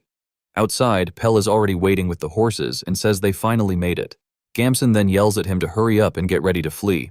Pella is confused and asks his friend where Vulan is. Angry, Gamson shouts that Vulan is a goner or is about to meet his end. He then tells everyone to get on their horses so they can get away as fast as possible. Pra says he can't just leave Vulan, but Gamson rushes him, afraid the noble will follow them. Suddenly, a massive explosion rips through the inn, destroying everything. Terrified, the three of them look back, unable to believe what just happened. They then see Joan landing on the roof surrounded by a terrifying red aura. With his eyes glowing, our hero glares at the boys with pure fury. The scene shifts to the outskirts of the Southern Empire in a grim place, and a hand holds a wooden mallet about to smash something. Two soldiers in armor finish nailing up a wooden sign. The notice says that these people stole from a noble, and for that their families have been punished, and the order came from the emperor himself of the Holy Cardian Bizulf Empire. One of the guards then asks what they stole to end up like that. He finds out the crime was stealing 1 chicken and 3 eggs from Baron Deverab. The soldier is shocked to learn they all met such a tragic end, and it was all because of such a small and insignificant crime. Meanwhile, in a tavern at night, the full moon lights up the sky. The caravan leader Eldons is having a quiet dinner at a table. He's enjoying his meal and having a drink to unwind, but a man runs in and says there's a problem involving Mr. Eldons. He reveals that Ganson was caught trying to steal from our hero, Johann. Eldens is startled and spits out his drink, shouting in surprise at the news. He gets annoyed, thinking he wanted to convince Johann to travel with them to Marcel. The Beastman then takes a deep breath and tries to calm down to think of a solution. He orders them to capture Ganson and for the rest of the group to pretend they know nothing. The messenger is impressed with his leader calmness in a moment of crisis. Inwardly, Eldens is panicking but tries to keep his composure. He thinks he needs to find a way to handle the noble just in case. And so, the caravan leader sits there alone, thinking about what to do next.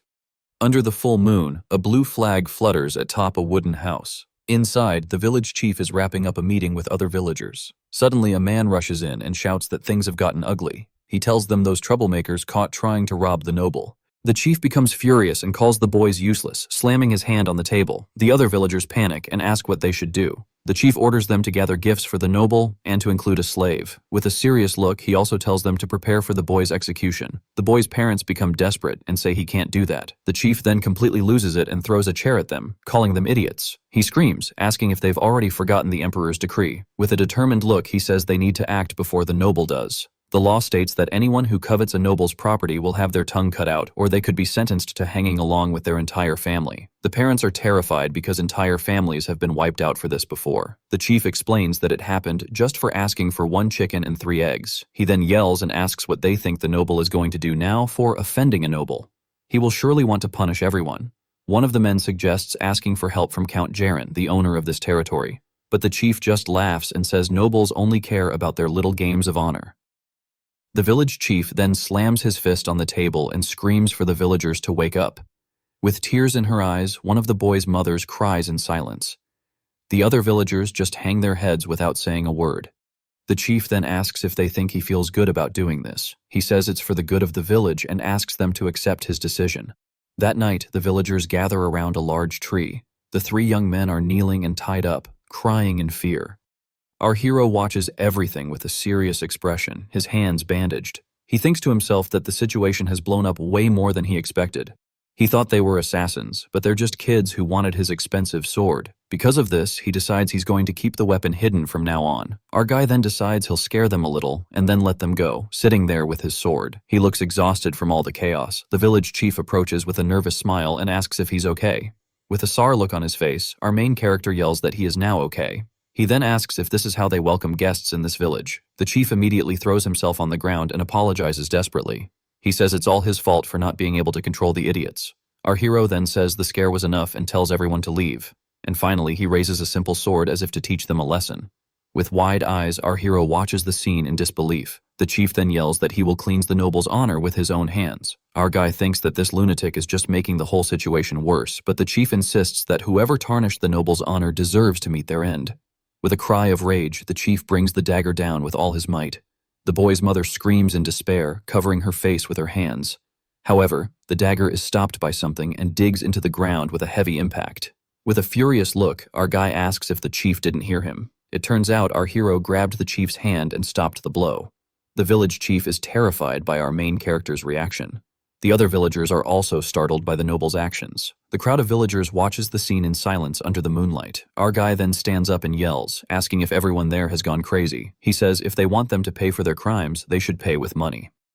Everyone falls silent, not understanding our hero's proposal. In his thoughts, he wonders if his love for cash was a bit too obvious. He then calls to cover it up and says he'll repeat himself. With a serious look, he asks how honor can be more valuable than life. Finally, he throws the dagger to the ground and tells them to release the boys. The chief then falls to his knees, crying and thanking him for his honorable decision. Kneeling, the villagers thank Johann for his kindness and promise to never forget. Soon after, the parents run to hug their children, crying with relief and joy. The chief also cries emotionally and apologizes in his thoughts to Eldens for ever doubting him. Meanwhile, Ganson apologizes to Johann for falling for some idiot scheme. An old man then scolds the youths, telling them they got lucky with our hero. Just then, the mercenary K approaches Gamson, who tells him to unti him already. The boy then complains that he never should have joined this unlucky bunch. Annoyed by his audacity, K grabs Ganson's head with great force. With a cold stare, he tells the boy to relax because it'll be easier this way. Gamson is terrified and stammers, asking what he's talking about, but in the blink of an eye, a red liquid flies everywhere. Our main character then turns around to see what happened behind him. With a serious face, he observes the scene, his blue eyes shining in the night. However, our guy is confused and doesn't quite get what just went down. Suddenly, Gamson's life is brutally taken by the mercenary K in front of everyone. His eyes widen in despair in his final moment of life, and then the young man falls lifelessly to the ground in a terrible scene. K holds his bloody dagger after doing the dirty work. Our hero is in shock and yells, asking what the hell he's doing, with a serious look case as he acted according to the imperial decree. He claims to have executed the one who coveted a noble's wealth. Furious, our guy shouts that he had made it very clear he didn't want any trouble. Gaz and Eldons are frightened by our main character's furious reaction. But Kay turns to Johan and says that even mercenaries have honor and rules. He explains that Gamson's actions tarnish the honor of the entire group. Calmly. The mercenary then begins to clean his battle sword. Our hero watches it all, still very serious about what just happened. Kay then offers his sword and says Joan can punish him if he thinks he was wrong. Our guy is surprised and starts to break out in a cold sweat at the mercenary's attitude. He realizes Kay is putting his own life on the line to defend his honor. With a trembling hand, our main character reaches for the sword Kay is offering. Eldons and Gaz watch the tense scene, not knowing what will happen, but our hero pushes the blade aside, refusing to take it, and finally he apologizes, saying he didn't consider Kay's position. Gaz and the leader Eldons shout in shock at our hero's action. Kay's jaw drops too because a noble would never apologize. Our guy then tells him to put the dagger away, and the mercenary awkwardly obeys. With the situation resolved, Johan thanks everyone there for their understanding. Later, Gaz chews Kay out for being so reckless with the noble. Meanwhile, Eldons looks at our hero with a sparkle in his eyes. The Beastman then realizes that this noble is completely different from the others. He thinks that Johan is brave and just, but without the arrogance of nobles. Because of this, Eldons decides he must make him an ally at all costs, and so the caravan continues its journey as the sun sets on the horizon. Our hero then takes out a pocket watch he received as a gift. He complains that he took the item because it looked expensive, but then discovered it's broken. With a sideways glance, he seems a little regretful of his choice, and to make matters worse, he realizes he's now got another mouth to feed. As they arrive at a wooden gate, someone shouts our hero's name. The village chief then approaches with gifts as a token of gratitude. Our guy then picks up the watch and wonders how it ended up there. The chief then offers a slave, saying he knows the region well. Our main character is shocked as he's never seen someone in such bad shape. And finally, he accepts the gift and tells them to give the boy a bath and some food. With the new boy in the group, our hero feels that having a slave is weird. Meanwhile, at the camp, the mercenaries thank Johan for the food. Our guy is sitting by the fire when the young man calls him master. With a smile, the boy thanks Johan and brings him a meal. But our hero tells him not to call him master and just use his name. The young man is embarrassed by the request, and our guy doesn't know what to think. Our main character then asks how someone so knowledgeable became a slave. Sitting by the fire, the young man says it's not a very pleasant story, but our hero insists since he knows bad stories too, and the boy agrees. He then explains that he was a weapons and armor seller in the East, but one day, a noble ordered him to smuggle gold for him. Our guy is surprised since that usually results in the death penalty. The young man explains that he needed money to help his sick siblings, and so he delivered the gold as the noble had instructed. However, the noble himself reported him using a fake mustache as a disguise. Our hero then realizes the noble used him and then threw him away. The boy reveals he didn't even get a trial because of the imperial decree. Our main character then gets angry and asks if he managed to help his siblings. With tears in his eyes, the young man says the guard stole all the money. He then cries and apologizes, saying he just got something in his eye. Our hero watches everything with a serious and thoughtful expression. He then realizes that this world is just too sick and cruel, because if you're weak, the nobles will exploit you, and no one dares to complain, like the soldiers from the Blitz family who became bandits to survive, or the people of Lutz Back who were forced to sacrifice their own children, and even Goyd who was used and discarded by the nobility without a second thought. Our guy then wonders if this is right and finds it all very pathetic, but he remembers that he's being hunted and could meet his end at any moment. With that in mind, our main character calls out to Goyd, who answers, startled. He then says that they're comrades now and that they have to survive together. Goyd is surprised and blushes at our hero's words. Suddenly, a mercenary runs up to them and yells that a monster has appeared. Our guy sighed, tired, as it seems he won't get a minute of peace. He then gets up and runs with the soldier to see what's happening. Goody stays behind thinking about the promise to survive together. Our hero then joins the other mercenaries hiding in the bushes. They see a red aura and confirm that there's a monster nearby. With a serious look, our guy prepares himself for what's coming. As he stands there, someone from the back tells him to get down, but with a smile on his face, our main character says that it's okay. Our hero then orders the mercenaries to lower their weapons. With a smile, he says it's all right and they don't need to worry. Kay and Gaz are confused by the order, but our guy repeats it lower them. He then says he's going to check out the situation and walks toward the forest. The mercenaries are worried as fighting monsters requires special skills. Besides, they can't take any risks since their mission is to protect their leader, Eldens. Our guy then feels a familiar and chilling presence approaching. He sees a red aura and a pressure that freezes the soul coming from the darkness. It's the glowing red eyes in the dark that our hero already knows. It's the Black Wolf of Ilman, and he's sure it's the same one from before. He remembers that last time the wolf helped him by attacking the soldiers. Our main character knows the creature could have attacked him at any moment, but with a smile, he realizes the wolf has no intention of hurting him.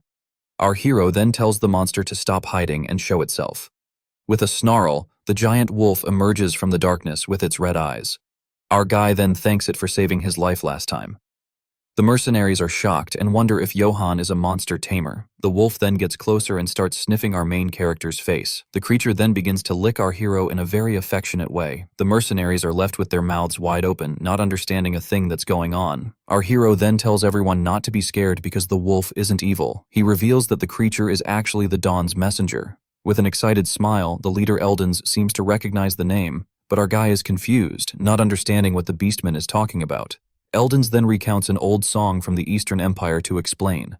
The legend speaks of a warrior who gave a name to a wolf on a night of war. The name was the Dawn's messenger, and the wolf bowed before the warrior with blue eyes. The wolf led the warrior in battles across the continent. At the end of the war, the hero brought peace, but met his end soon after. The wolf then mourned for 3 days and traveled to where heroes were needed. The legendary creature was the Dawn's messenger with bright blue eyes. Our guy then asks if the legend is correct because the wolf was known by another name. Eldens explains that the legend got twisted when it reached the Southern Empire, but the original story says the wolf punishes evil and submits to a hero. The Beastman claims that this is written in the ancient texts of the Empire. Our hero is then surprised to learn that the wolf is a legendary creature. With an excited smile, Eldens asks for permission to pet the wolf, but the creature snarls and shows its teeth, scaring the caravan leader. The Beastman then gets scared and says it's probably better not to touch the animal. And finally, he realizes the wolf is only gentle with our main character, Johann. Eldens then remembers an important part of the Eastern folklore. The legend says that if you name a divine beast, it becomes your familiar. He then wonders if our hero is actually a legendary hero. The leader asks if Johann has given the wolf a name yet, and he says, not yet. Excited, Eldens suggests that he give the creature a name right then and there. Our guy is surprised because something incredible could happen if the legend is real. He then thinks of a name for the wolf and suggests calling it Keta, but our hero remembers the last time he saw Karamov and gets an idea with a determined look. He points at the wolf and names it Karamov. Eldens is shocked and yells, asking the reason for that strange name. Suddenly, a red aura surrounds the wolf, its eyes glowing. Our guy is startled by the creature's reaction to receiving its name. A blue light then appears and envelops the wolf in a powerful transformation. A beam of light descends from the heavens and strikes the creature dead on. Our hero and Eldens watch the scene, amazed by what's happening. Blue smoke fills the area, shrouding them both in darkness. Our main character is then blown away by the wolf's transformation. The creature is now the Dawn's messenger, Karam, with a blue aura. Its paws now glow with the new energy coursing through its body. And finally, it bows before our hero as his new familiar. Our hero then approaches the wolf to pet it calmly. With a smile, he says he's counting on his new friend, Karamov. He then tells Eldens that all of this is incredible, and the Beastman agrees. Suddenly, the caravan leader throws himself to the ground and begins to bow. He says it's the first time he's ever seen a myth become reality before his very eyes. The Beastman claims he has respected our guy from the moment they met, and for being chosen by the divine beast, he calls him the hero of hard times. Our main character is embarrassed by all the unexpected flattery. Gaz and the other mercenaries are also shocked by the revelation. Goid is also surprised to learn that his new master is a hero. Everyone then bows before our hero and his legendary wolf, but our guy apologizes and tells Eldens he's no hero. He explains he's just a wanderer from a small family trying to survive. Furthermore, he reveals that he's on the run for having finished off the real Kamov. Eldens is speechless, but our hero says he didn't want to disappoint him, with a determined look. The leader then makes a request to repay his kindness. He asks for permission to introduce Johann to the Marcel Merchants Guild. Our guy then asks what Marcel is, as he's never heard of the place. Eldens explains it's a free trade city and one of the few places the emperor doesn't rule. Our hero then accepts the offer, and the leader thanks him deeply moved with a smile on his face. Our hero thinks about the opportunity in Marcel. As Eldon sings the legend, our guy gets a little worried. He thinks about this title, Caro of Hard Times, and reflects on it, but he knows he's just a wanderer trying to protect his own life. Because of this, he remembers the knight's warning about his future of pain. Even so, he clenches his fist, because his life has never been easy, because this time, by his own will, he will move forward step by step.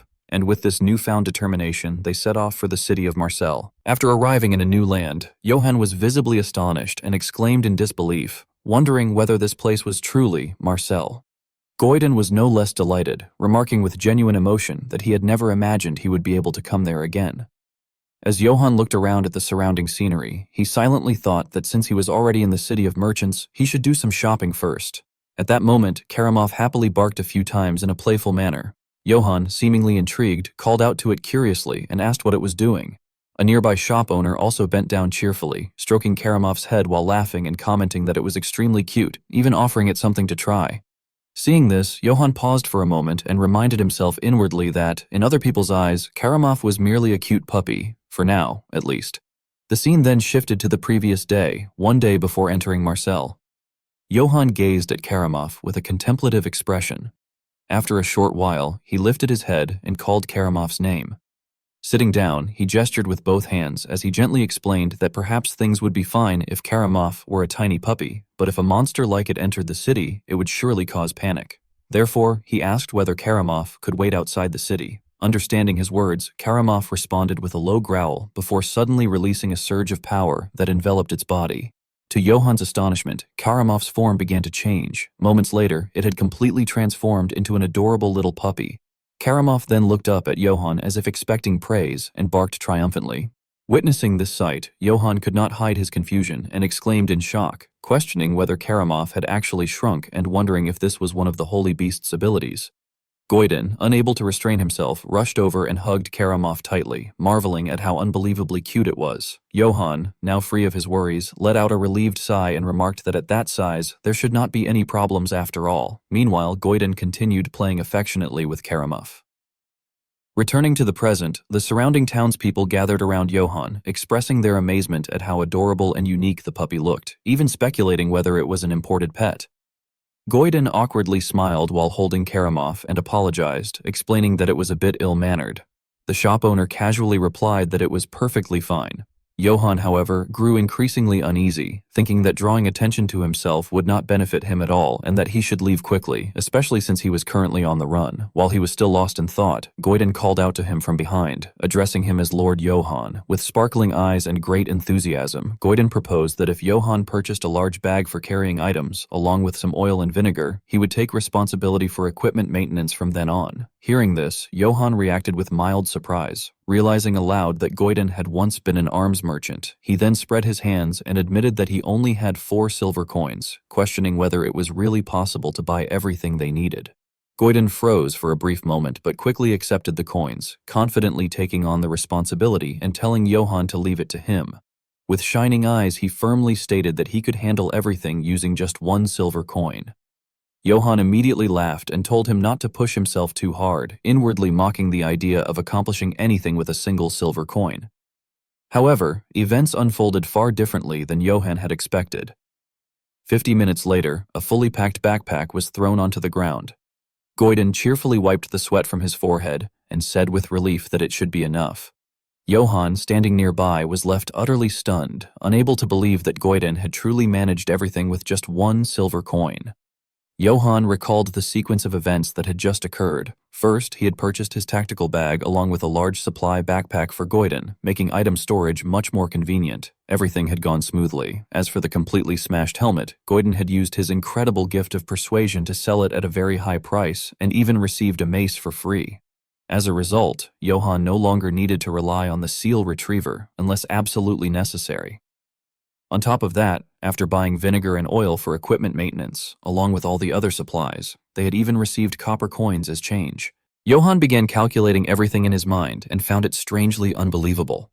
Their original balance had been 4 silver coins. Their expenditure amounted to 1 silver coin, while their revenue totaled 9 silver coins. Their current balance now stood at 12 silver coins and 10 copper coins. Their money had actually increased. Resting his chin on his hand, Johann pondered deeply. If even a broken helmet could sell for that much, he wondered how valuable Karamov's gear, which he himself had chewed up, might be. Suddenly, a confident smile spread across Johann's face as he decided that if he ever had to go back, he should dig it up and sell it as well. Johann turned to Goiden and remarked that he looked as though he was enjoying himself doing what he knew best, wondering whether his past as a merchant was the reason everything suited him so well. Goiden, feeling genuinely happy, closed his backpack and admitted that he had missed this life deeply. Facing Johann's confusion, Goiden explained without hesitation that becoming a slave who could die at any moment had forced him to live every single day in despair and fear. Johann listened with great emotion as Goiden continued, saying that after meeting Johann, whom he now addressed as Lord Johann, he was no longer a slave, and that it felt as though he had returned to his life as a merchant. With eyes full of hope, Goiden sincerely expressed his gratitude, declaring that even if he had never been a slave, he would still have chosen to follow Johann. Johann smiled gently and replied that he was happy to hear such words and that he would be relying on Goiden from now on. Hearing this, Goiden became extremely excited and loudly affirmed his loyalty. Johann, equally satisfied, suggested that they should enjoy Marcel together. The two of them soon sank into shared joy, and Goiden eagerly agreed. Thus, Johann, who had suffered for quite some time, finally experienced incomparable happiness upon arriving in the great commercial city of Marcel. The tavern was bustling with activity and filled with beautiful maids. Johann sat in a corner, gnawing on a rib, and silently evaluated the situation with tears of joy threatening to fall. He reflected that the jerky he had eaten while wandering tasted like leather boots, whereas the meat in Marcel was tender and melted in the mouth. Remembering his past hardships, he recalled how, during his travels, he had been unable to wash and had nearly gone insane from constant itching. His face brightened with happiness as he realized that in Marcel, he could take a warm bath whenever he wanted. He continued comparing the past and present, recalling that while wandering he had no proper place to sleep, and whenever he lay down, damp and cold stones had pressed painfully against his body. Now, lying joyfully on a warm mattress under soft blankets, he noted that in Marcel, he could sleep in a warm and fluffy bed. Johann firmly concluded that life in Marcel was the best, deciding then and there that he would settle down and live in the city. And so, Johann dreamed of a happy settlement in Marcel. However, fate did not roll the dice in his favor. The next day, at Marcel City Square, Johann continued his culinary sweep of the city. While happily chewing on grilled skewers, he mused about how peaceful everything felt and wondered how long it had been since he had last walked the streets in such comfort. Suddenly, he heard a nearby citizen let out a heavy sigh, expressing that the situation was bad. The man lamented that there had been yet another bandit attack. An elderly woman beside him helplessly added that she had heard Dave's daughter had been the victim this time, and that the bandits had even taken all the new stock. Johann continued eating his skewer while listening in. The woman went on to say that she was terrified of what news the next day might bring, questioning how anyone could live in peace with bandits running rampant like this. Walking beside Johann, Goiden whispered to him that it seemed there were bandits around Marcel as well, which likely explained why the town's atmosphere felt so tense. Before Goiden could finish speaking, a loud shout suddenly rang out ahead. A violent member of the Wolves of Aquitaine was yelling angrily at an elderly man, insisting that he had already said he would pay later and demanding to know whether the man understood who he was. The bandit, clearly agitated, kept ordering the old man to just give him one meat skewer, claiming that he had not eaten anything for 4 days. This man was a straggler from the mercenary group Wolves of Aquitaine, who had lost his main unit while chasing Johann and had wandered into Marcel merely to survive. He continued insisting that he would pay the money later, but suddenly froze in place in shock. Johann noticed that the man's face turned pale as he let out a strangled cry, simultaneously pointing directly at him. The Wolves of Aquitaine member rushed toward Johann while gripping the hilt of his sword, stammering in rage and disbelief. Johann clenched his teeth anxiously, realizing that the Wolves of Aquitaine had indeed tracked him all the way to Marcel and acknowledging inwardly that the situation was bad. His thoughts churned violently as he concluded that fighting here would do him no good at all. At that moment, the Wolves of Aquitaine mercenary leaped into the air, preparing to strike Johann down with a killing blow. Just as it seemed everything was truly over, a sharp steel blade flashed horizontally through the air. In an instant, the man's head was severed and fell to the ground. Nearby civilians screamed in terror as the severed head rolled to a stop, crying out in shock and disbelief. Bradil was the one who had just delivered that sword strike. From atop his horse, he angrily complained that he had thought the man was a bandit, only to realize that he was merely a petty robber, and he criticized the poor state of public safety that allowed all kinds of trash to crawl out. After that, Bradil turned his gaze toward Johann and asked with concern whether the wanderer was hurt anywhere. Goiden hesitated slightly before replying that he was not injured and expressed his gratitude, while Johann remained standing there in a daze. Hearing the response, Bradil felt relieved and broke into a bright smile, remarking that it was a relief and reminding them to always be careful. As soon as he finished speaking, he spurred his horse forward and loudly called out to gather attention. Lowering his head, he shouted at the top of his lungs to address the citizens of Marseille, causing everyone nearby to flinch and turn to look at him. Bradil continued riding forward, and behind him followed a large cavalry unit lined up in perfect formation. Identifying himself as Bradil, the oak tree mercenary captain, he lifted his head firmly and reassured the crowd not to worry. He then confidently declared that the 500-strong oak tree mercenaries would surely wipe out the bandit horde and make Marseille safe once again. Goiden could not help but look at him with admiration and exclaimed inwardly how amazing it was to see them in person. Johann, feeling curious, wondered whether they were famous. Goiden quickly explained that the oak tree mercenaries were indeed renowned as one of the top mercenary groups in the empire, and he confidently added that he had heard about bandits around Marseille and assumed the mercenaries had been hired to eliminate them. After hearing all this, Johann lowered his head and fell silent, as though lost in thought. His mind returned to the moment he had been attacked, and he realized that if it had not been for that man's help just now, his identity would have been exposed. Quietly staring at the skewer of roasted meat in his hand, Johann told himself that if that had happened, being hunted by the Empire would have made it impossible for him to remain in Marseille any longer. The ominous prophecies echoed once more in his subconscious, foretelling that his life ahead would be filled with nothing but pain. Johann bit his lip tightly in anguish, holding back his tears as those dark thoughts dragged him down. He forced himself to snap out of it, reminding himself that he was still a fugitive. With a heavy heart, he reasoned that the only way for him to survive was to build a good relationship with the Gitana Guild, since not even the Emperor could easily touch the guild. He recalled the moment Eldens had bowed his head before him and silently reflected that, fortunately, Eldens had looked upon him favorably, giving him a chance to interact with the Marseille Guild. Despite this, Johann's face remained dark with worry as he questioned what would happen if his identity were revealed before that. His thoughts spiraled endlessly as he concluded that even if they knew he was being chased by the Empire, they would absolutely not step forward to protect him. He firmly asserted to himself that if his identity were discovered before he established a solid relationship with Gitana, he would certainly be dead. Clenching his fist, Johann steeled his resolve. The goal was clear. He had to meet the Gitana Guild and seek protection from the Empire.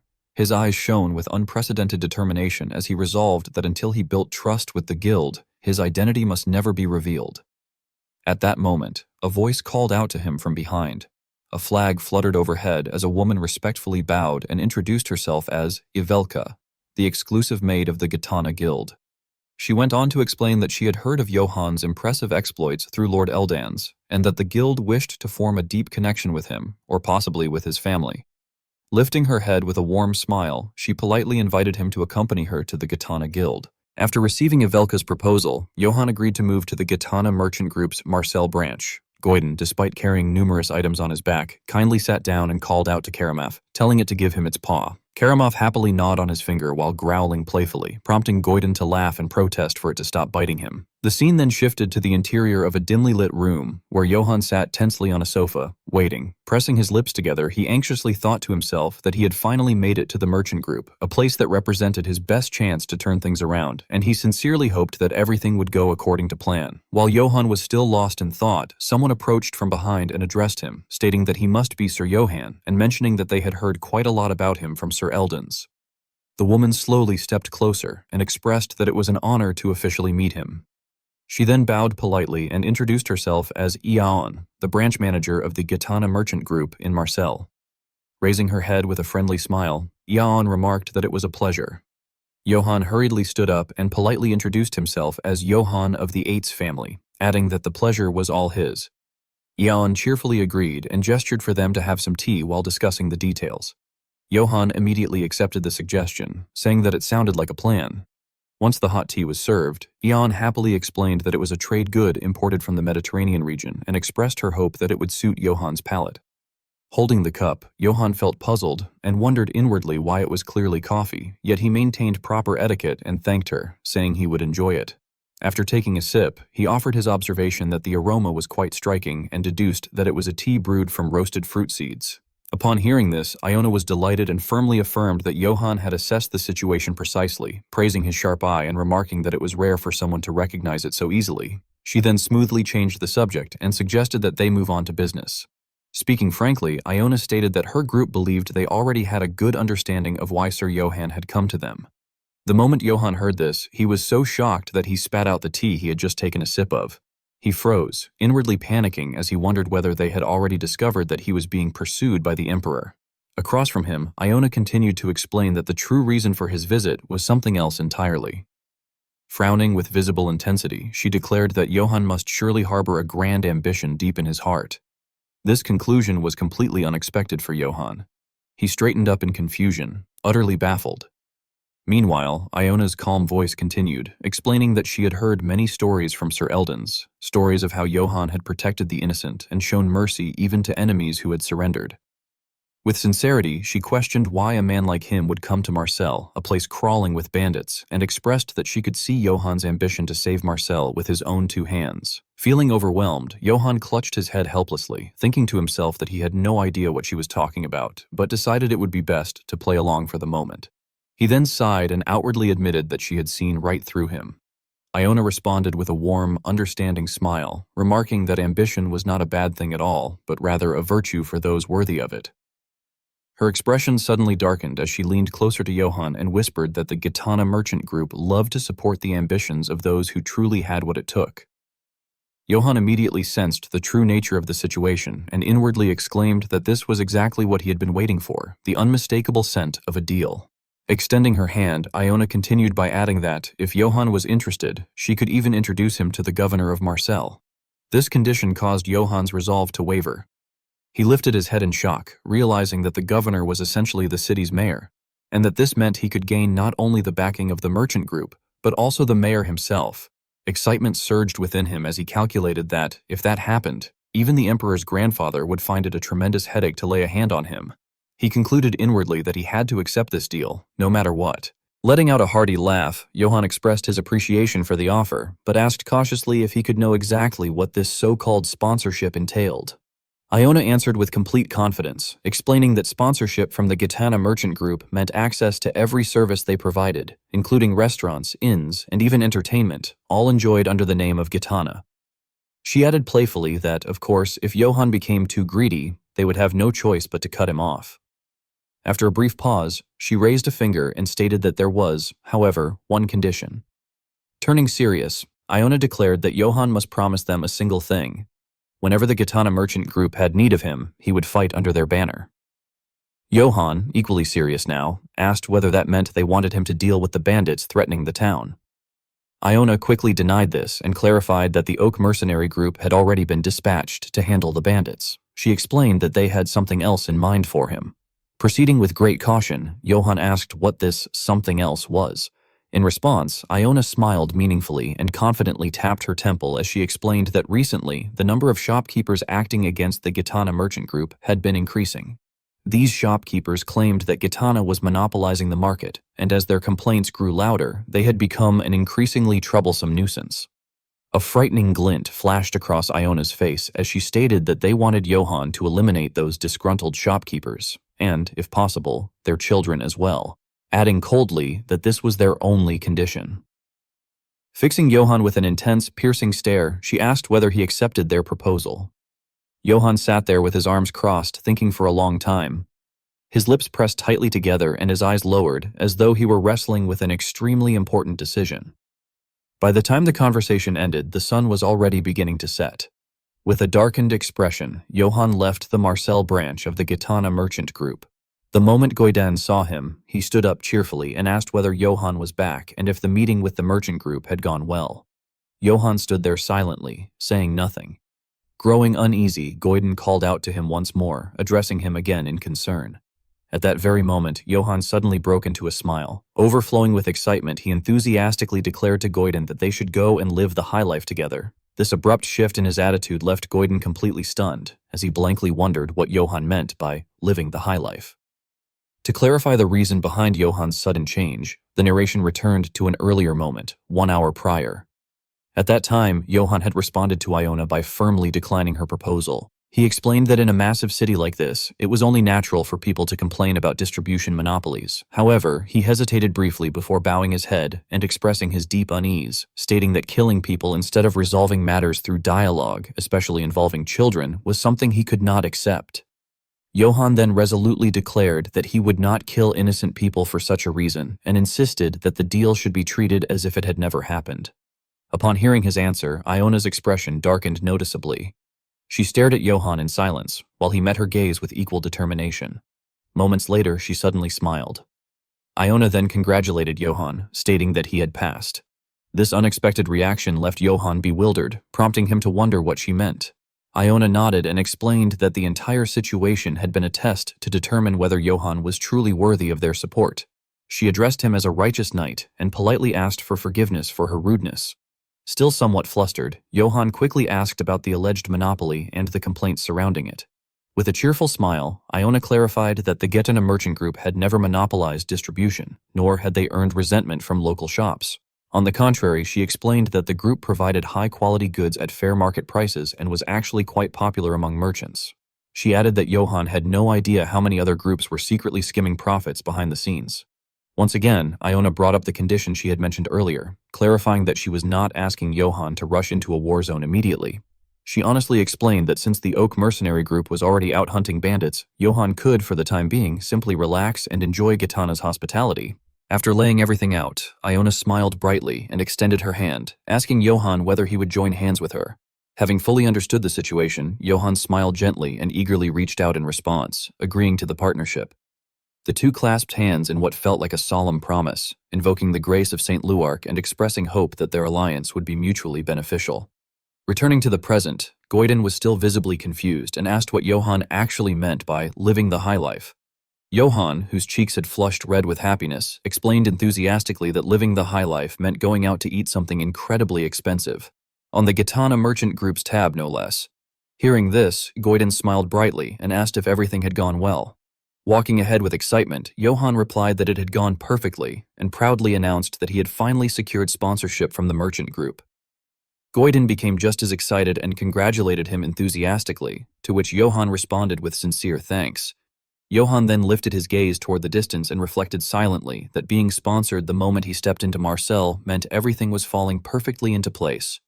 His hand clenched slightly as he thought about the troublesome bandits nearby, believing that once the Oak mercenaries wiped them out, the city would soon return to normal. Filled with anticipation for the future, Johann felt that the happy life he had long dreamed of was finally within reach, and that it was time to relax and enjoy himself to the fullest.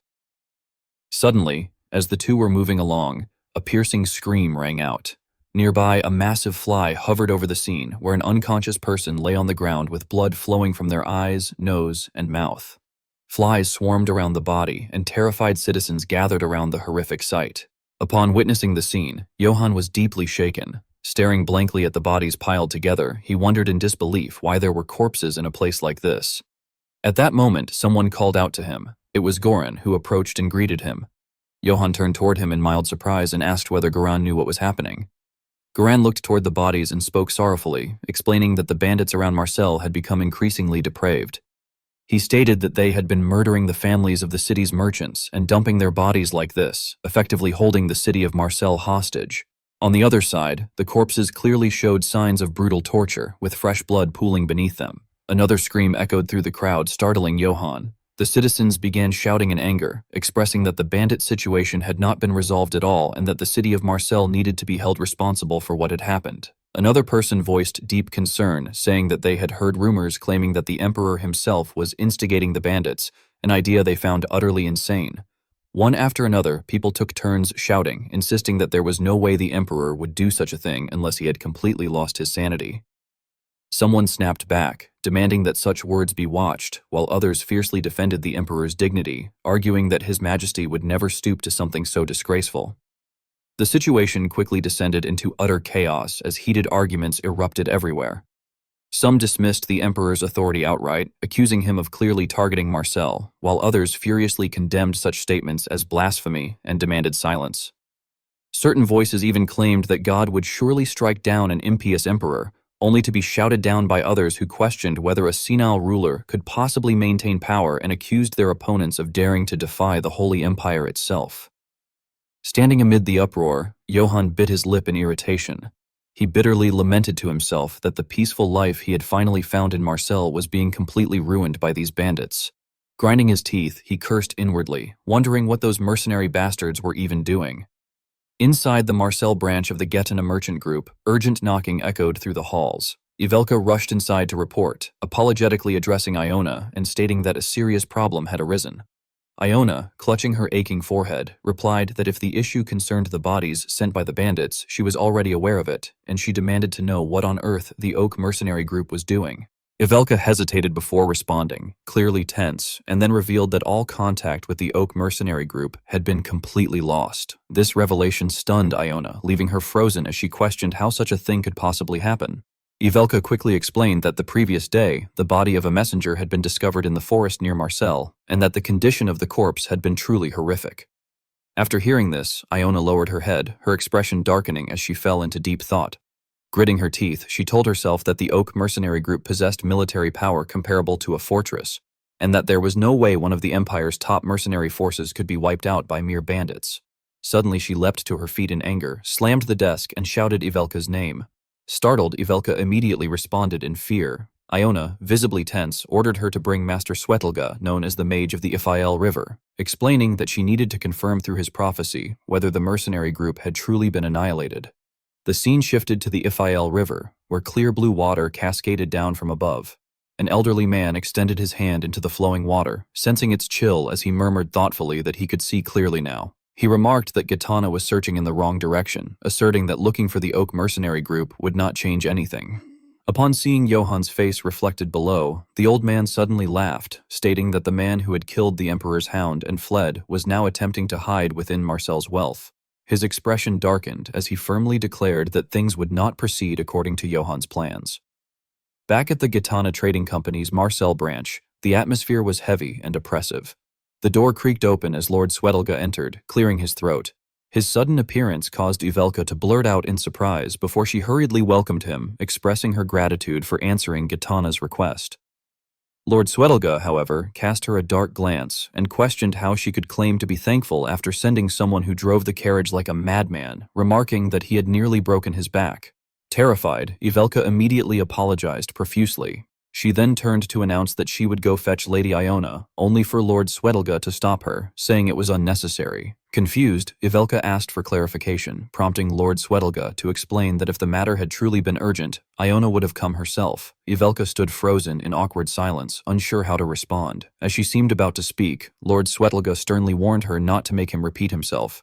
She instantly complied, affirming her obedience. Taking a seat, Lord Swetelga cleared his throat once more, stroked his long beard, and stated that according to the voice of the Iphael River, he was destined to meet someone there. At the same time, outside the building, Lohan looked up in excitement at the Marseille branch of the Ghetana Trading Company before him. He reflected that the day he would finally meet Marseille's governor had arrived. Filled with determination, he resolved to win the governor's favor, settle down permanently in Marseille, put an end to his wandering life, and escape being hunted by the emperor.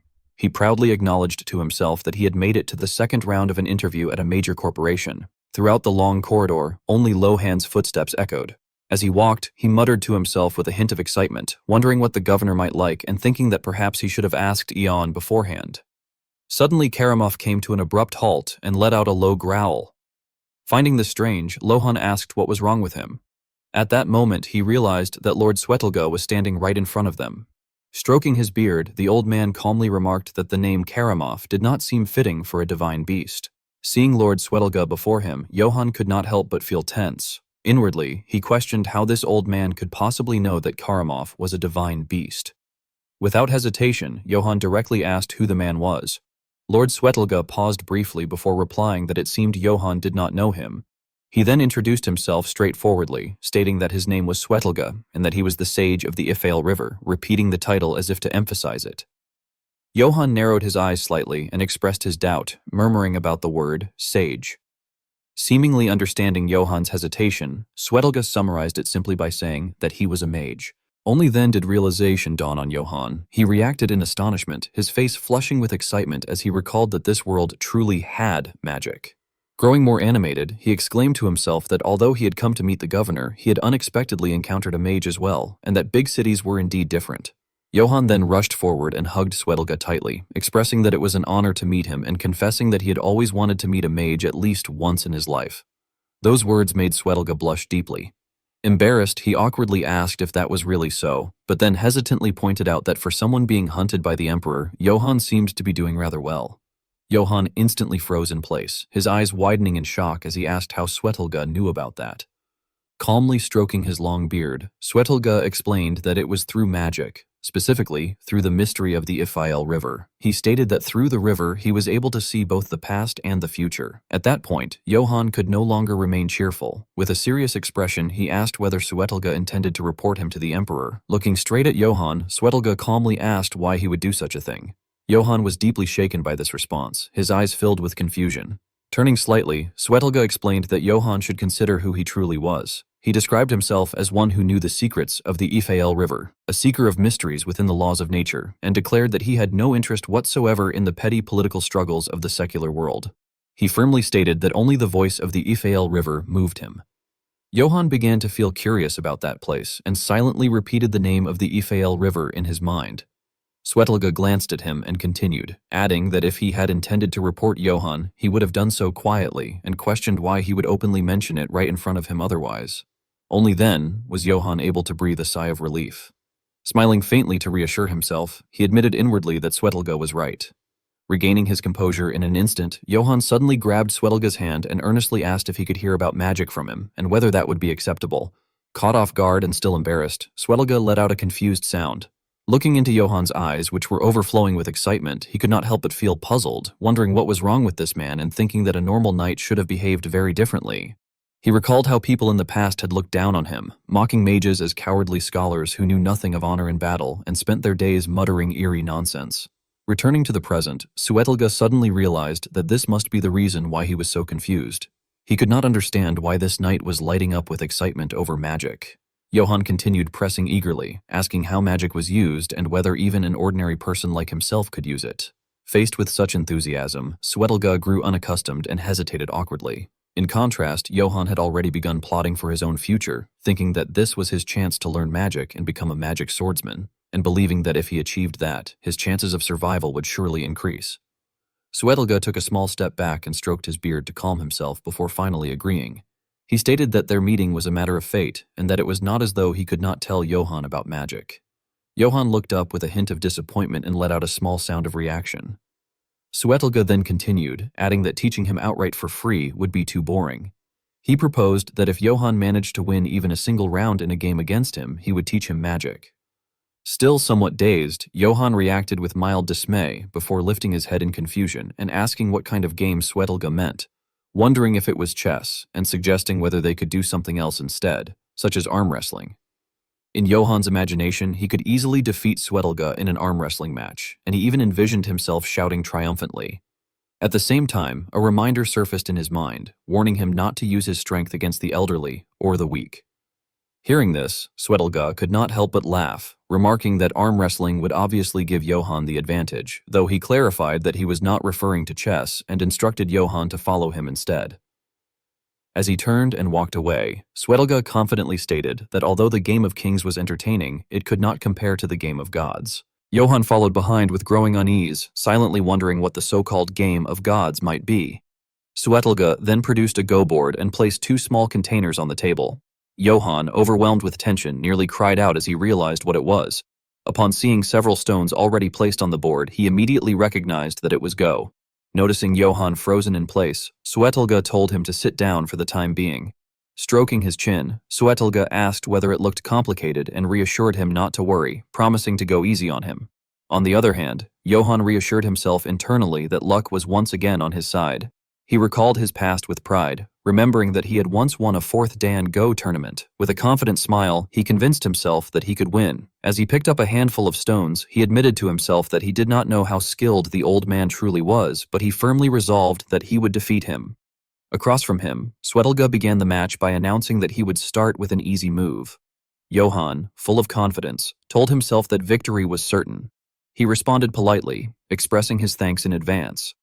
As Johann made his opening move, an intense energy radiated from him, and he inwardly declared that he would make Swetelga's knowledge of magic his own. 50 minutes later, the atmosphere grew heavier than ever. Johann stared intently at Swetelga, straining under the pressure. Swetelga lifted his head and let out a deep sigh. Johann hesitantly addressed him, but before he could finish, Swetelga abruptly widened his eyes and asked to take back a few moves. Johann flatly refused, pointing out that Swetelga had already taken back moves 5 times. In frustration, Swetelga slammed his fist onto the board, sending stones flying everywhere. In agony, he exclaimed that none of this made sense and questioned how he could be losing in the game of gods. He then stared at Johann in disbelief, demanding to know whether this was truly Johann's first time playing and declaring that even the Sultan of the Eastern Empire had never surpassed him. Johann concealed the truth and laughed gently, attributing Swetelga's loss to how well he taught. Hearing this, Swetelga grew embarrassed and cleared his throat. He then raised one finger and proposed another match, stating that if he lost again, he would give Johann a gift that would help him in life.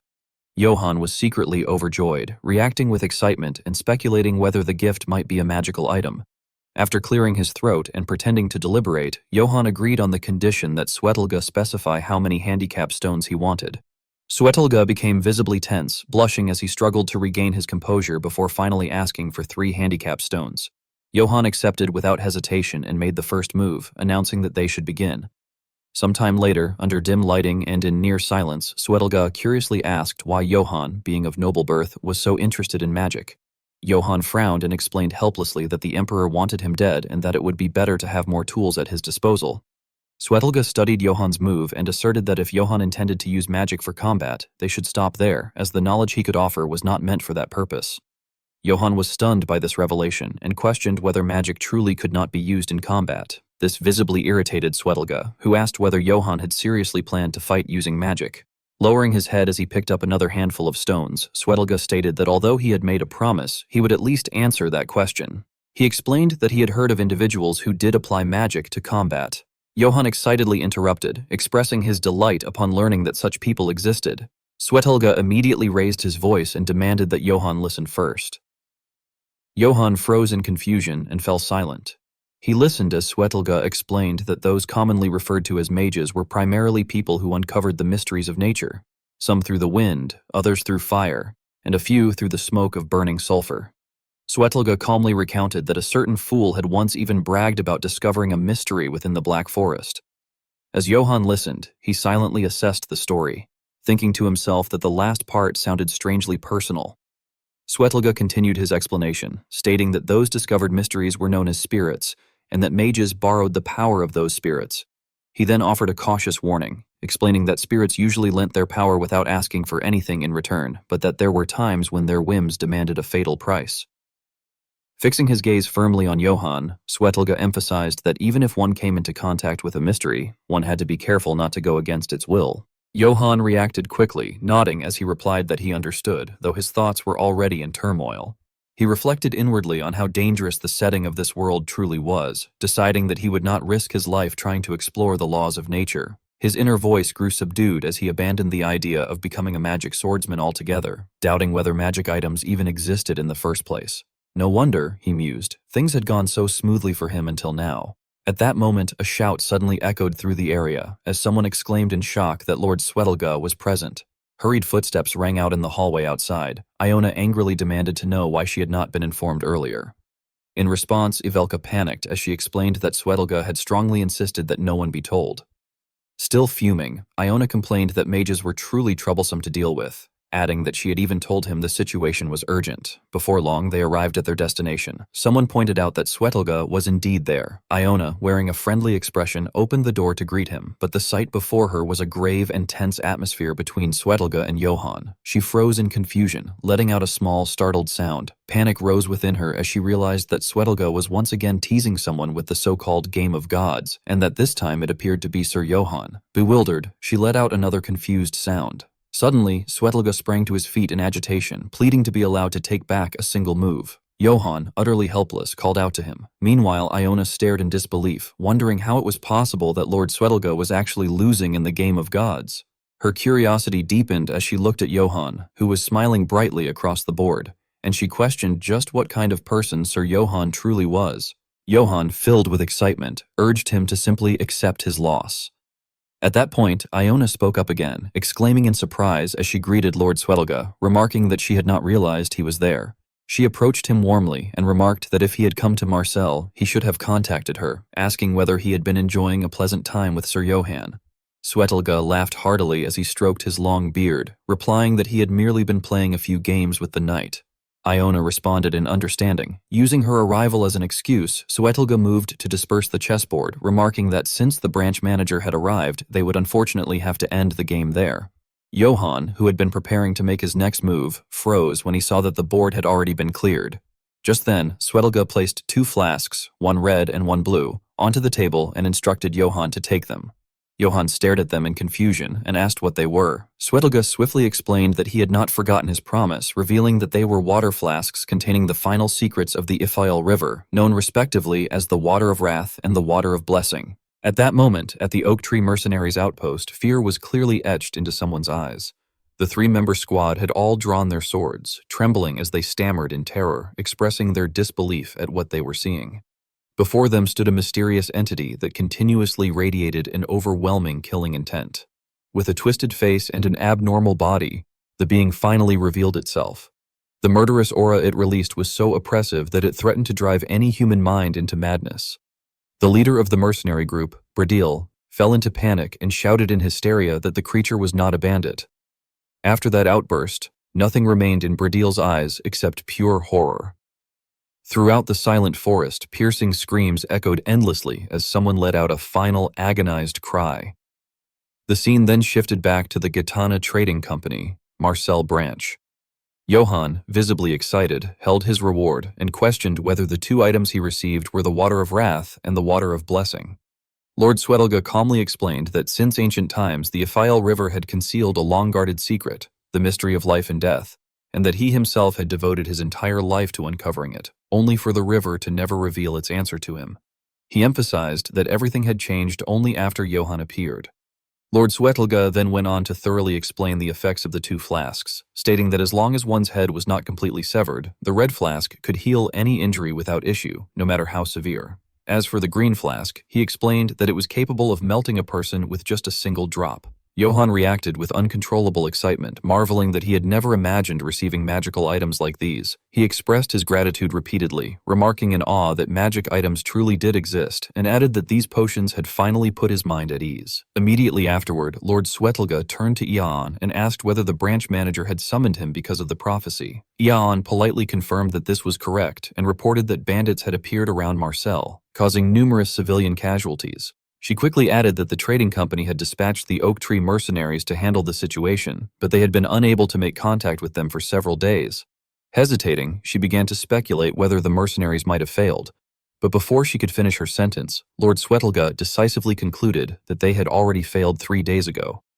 Shock completely overtook Iaon's expression. With a grave demeanor, Lord Swetelga began recounting the prophecy, stating that the voice of the Iphael River had spoken of a vision. Southeast of Marcel, the will of the oak tree would be trampled by a rock of steel, their fate cut down behind a veil, and the flames that would engulf the city would go unchecked. He concluded that this was what the voice of the Iphael River had foretold and that the oak tree mercenaries had most likely been wiped out. Filled with fear, Ian remarked that it was hard to believe the oak tree mercenaries could lose to mere bandits and insisted that the situation called for a city council meeting. She urged Johann that it was time to act under the banner of the council. Johann accepted her proposal with a serious expression, stating that he understood. At that moment, in a meeting room that had already been fully prepared, a group of people entered with visible enthusiasm. One of them wore a sly smile, his mustache lifting along with the corners of his mouth in a cunning grin. Leading 2 other nobles, he loudly announced that it seemed he had arrived late. This man was Baron Ambec Vivant Auvergne. Taking his seat at the head of the table, he declared that it was time to begin the council for Marcel and the Emperor. His mustache curved sharply, twitching slightly as he spoke. Watching this, Johann felt irritated and thought to himself that the ridiculous mustache was unbearable, noting internally that there truly were many strange individuals in the medieval era.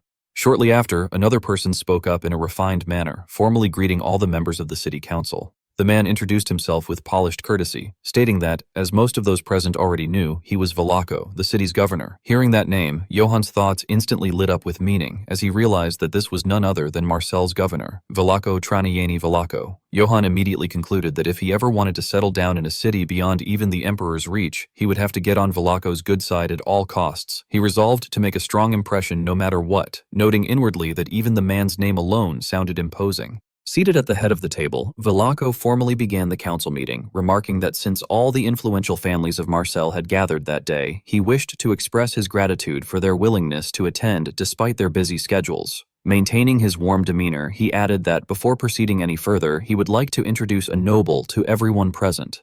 As a result, Johan found himself enduring countless scrutinizing gazes while he was being introduced. Velako explained that Johan was a member of House Yates and was currently sponsored by the Gitana Trading Company. With visible enthusiasm, Velako addressed him by name.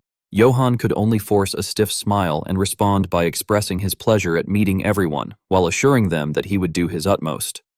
Out of courtesy to Velako, the remaining 6 attendees offered polite, perfunctory applause. Though deeply uncomfortable, Johan remained seated and did his best to keep his composure.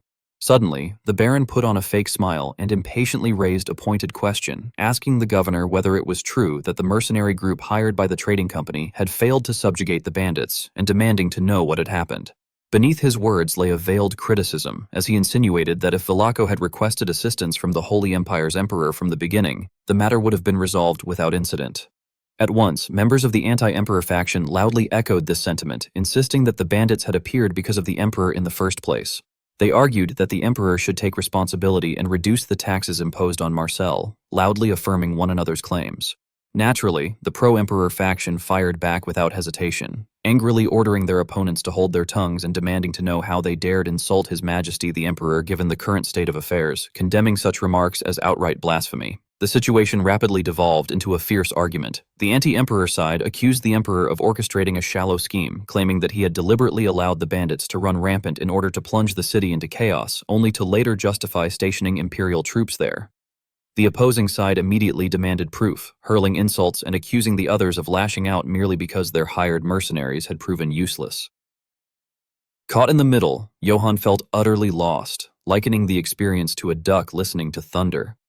He internally lamented that he could not understand a single word of what the politicians were saying, and that the noise alone made his head ache.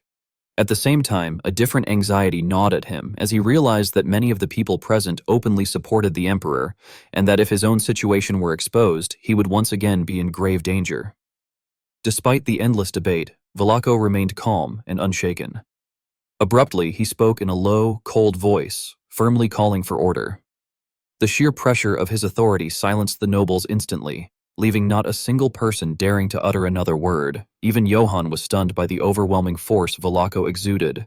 Eon cleared her throat and stepped forward to speak. Acting on Velako's behalf, she smiled brightly and stated that the governor understood everyone's concerns and had prepared a backup plan. She then decisively revealed that this plan involved forming a second subjugation force to strike the bandits directly at their source. The proposal left everyone utterly stunned, and shocked reactions rippled through the room.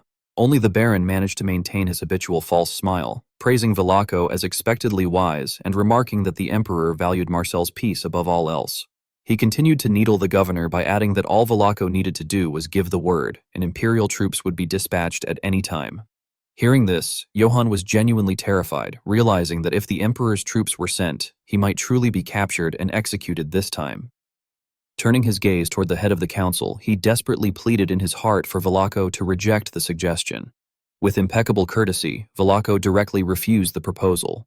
He acknowledged that Sir Ainbeck had contributed greatly to the city council and expressed his personal gratitude for that assistance, but nonetheless stated that he must respectfully decline. Using his sharp and uncompromising reasoning, Velako decisively crushed Baron's proposal. He stated that His Majesty was most likely occupied with the recent rebellion in the north and that he wished to lighten the Emperor's burden, even if only slightly. Smiling faintly, he turned his gaze toward Johan and firmly added that Marcel would organize a new mercenary force, one that would include Sir Johan as well. Left with no room to argue, Baron was forced to accept Velako's arrangement. After a brief pause, he remarked that if this was Velako's decision, then it could not be helped, and he expressed his hope that the Emperor would recognize Velako's loyalty as governor. Among those present, the one who felt the most relieved was undoubtedly Johann. He silently breathed a sigh of relief and thanked his luck inwardly. At the same time, he began to reassess the noble known as Baron, suspecting that the mustached man was likely aligned with the pro-emperor faction. From the way Baron and the governor interacted, Johann sensed that the two were very close, which made him wonder uneasily whether he would truly be safe. His head throbbed as he recalled Eldan's words about Marcel being untouchable even by the emperor, a claim that now seemed far less certain than it once had. Eon then stepped forward to formally conclude the council meeting, announcing that the session was adjourned and informing everyone that the council members had prepared a modest tea gathering, which he encouraged all of them to attend. After everyone else had departed, the only one who remained behind was Baron. Just as Johann was about to rise and head to the tea gathering, someone called out to him, asking whether Sir Johann could spare some time. Faced with Vlaco's inscrutable smile, Johann hesitated briefly before nodding and agreeing.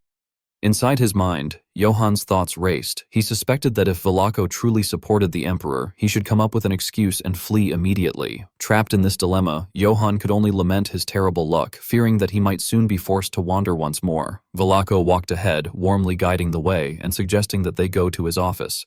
Johann quickly followed behind, responding obediently. Watching the two figures leave, Baron merely hardened his expression, narrowing his eyes as he silently observed them. Once they arrived at the office, Vlaco politely invited Johann to take a seat. Johann thanked him courteously and complied. Vlaco then went straight to the point, asking which house Johann had said he belonged to. Though nervous, Johann steadied himself and replied that he was Johann Yates of House Yates, then waited tensely for Vlaco's response. Contrary to Johann's anxiety, Vlaco reacted with unexpected enthusiasm, remarking that he understood now and repeating the name House Yates in surprise, exclaiming that this was where Johann was from. Johann froze, confused by the reaction. Vlaco then launched into an animated explanation, describing House Yates as a rather special family renowned for its northern specialty, date palm-infused liquor, a drink famous among those in the know. Even Johann was stunned by this information, inwardly wondering whether Vlaco truly knew his family, and questioning in disbelief whether it was actually a real noble house at all, given that he himself had only changed a single letter when inventing the name.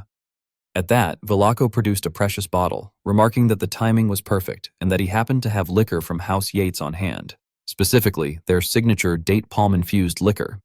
He reached for 2 prepared glasses, poured the drink, and handed one to Johann with a smile, commenting that Johann must miss his homeland. Accepting the glass awkwardly, Johann thanked him hesitantly. He then drank the liquor in one go and exaggerated his reaction, praising how strongly it brought back memories. In truth, he admitted to himself that he had no idea what it was supposed to taste like, and had not even known such a drink existed. Vlaco remained strangely calm and said that he was glad to hear that. Lowering his voice, he casually asked whether House Yates had been doing well. He then expressed deep sympathy, mentioning that he had heard the Emperor's cold blade had swept through the north and that it was truly a tragedy. Johann involuntarily recalled the sea of flames that had once consumed his own home. Vlaco continued, noting regretfully that many houses had been purged and that rumors claimed the survivors had scattered across the land, surviving through banditry. He then revealed a piece of sensitive information, stating that among the purged houses, there was one individual who was said to be wanted on charges of treason. Vlaco's eyes sharpened as he added that the house in question was reportedly called House Yates. Johann could only feign ignorance upon hearing this, claiming that he had no idea and that this was the first time he had ever heard that name.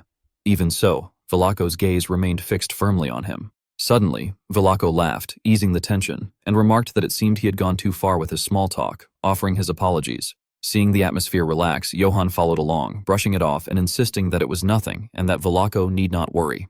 Holding the bottle in his hand, Vlaco then continued meaningfully, saying that something had just come to mind and asking whether Johann knew a certain fact. He proceeded to expose Johann's deception directly, revealing that what Johann had just drunk was not House Yates's date palm-infused liquor at all, but merely cheap whiskey distilled in a nearby region. Only then did Johann realize that Vlaco had seen through him from the very beginning. Vlaco's demeanor changed completely. His voice turned cold as he discarded all pretense and suggested that they put an end to the pointless wordplay, finally addressing him directly as Johann Yates. Vlaco's words made Johann freeze on the spot. Vlaco turned his back on him and firmly declared that he would not hand Johann over to the Emperor. However, almost immediately after that, he cast a sidelong glance at Johann, hesitating for a brief moment as a dangerous expression surfaced, suggesting that perhaps he might do so after all. Cold sweat poured down Johann's forehead like a stream. Frowning anxiously, Johann asked what Velako meant by that. Velako shot him a sharp glare and asserted that all of his decisions were made solely for Marcel's benefit. His eyes flashed with a cold light as he emphasized that no one could say for certain whether this city needed the pro-emperor faction or the anti-emperor faction, and that he intended to use the balance between the two to protect the city. Those words left Johann utterly stunned. Suddenly, Velako burst into laughter again, returning to his approachable demeanor as he stated that the most urgent task at hand was dealing with the bandit gang, instructing Johann to wipe them out, earn merit, and prove that the city needed him. Once more, Velako pushed the atmosphere into tension, warning that if Johann failed, he would be sent straight into the Emperor's grasp. After leaving the conversation, Johann felt as though he might collapse. He slid down against the wall and lamented that he had finally reached Marcel and believed he was about to live an easy life, only to realize that it was merely another shackle around his neck. He worried that now Velako knew who he really was and wondered whether he should simply run away. His face darkened as he recalled everything he had endured. In the end, Johann raised his fist fiercely and declared to himself that nothing in this world was free, that merely having a roof over his head was already a luxury, and that if that was how things were, he would earn Velako's favor and settle down there.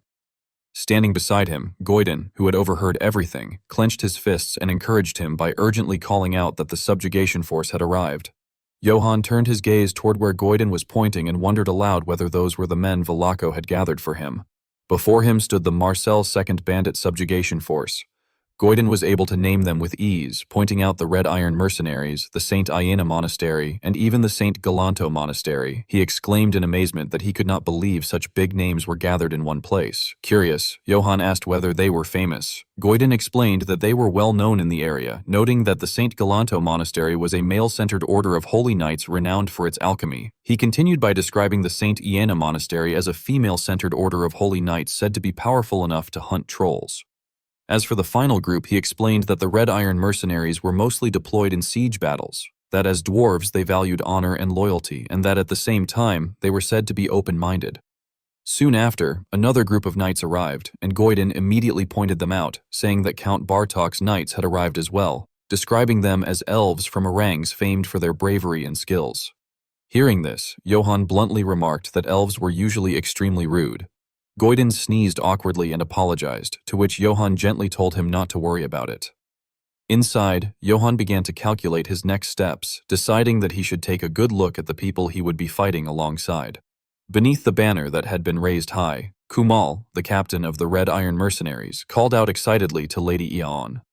Eon bowed politely in response, thanking Captain Kumal for answering their call and introducing the knight from the trading company who would be fighting with them. Standing beside her, Johann spoke up and said that he would be in their care. Upon hearing this, Kumal warmly extended his hand and invited Johann to speak comfortably, addressing him directly as Sir Johann. Johann unexpectedly refused, explaining with an apologetic tone that he could not speak casually to the captain of the force and asking whether Kumal did not need to uphold his pride in front of his men. Kumal, clearly pleased, winked and gave a thumbs up in praise, remarking that Johann was very thoughtful and adding that even if Johann spoke casually, no one would ever doubt his authority. Johann smiled back and replied that in that case, he would accept the offer, cheerfully expressing his thanks.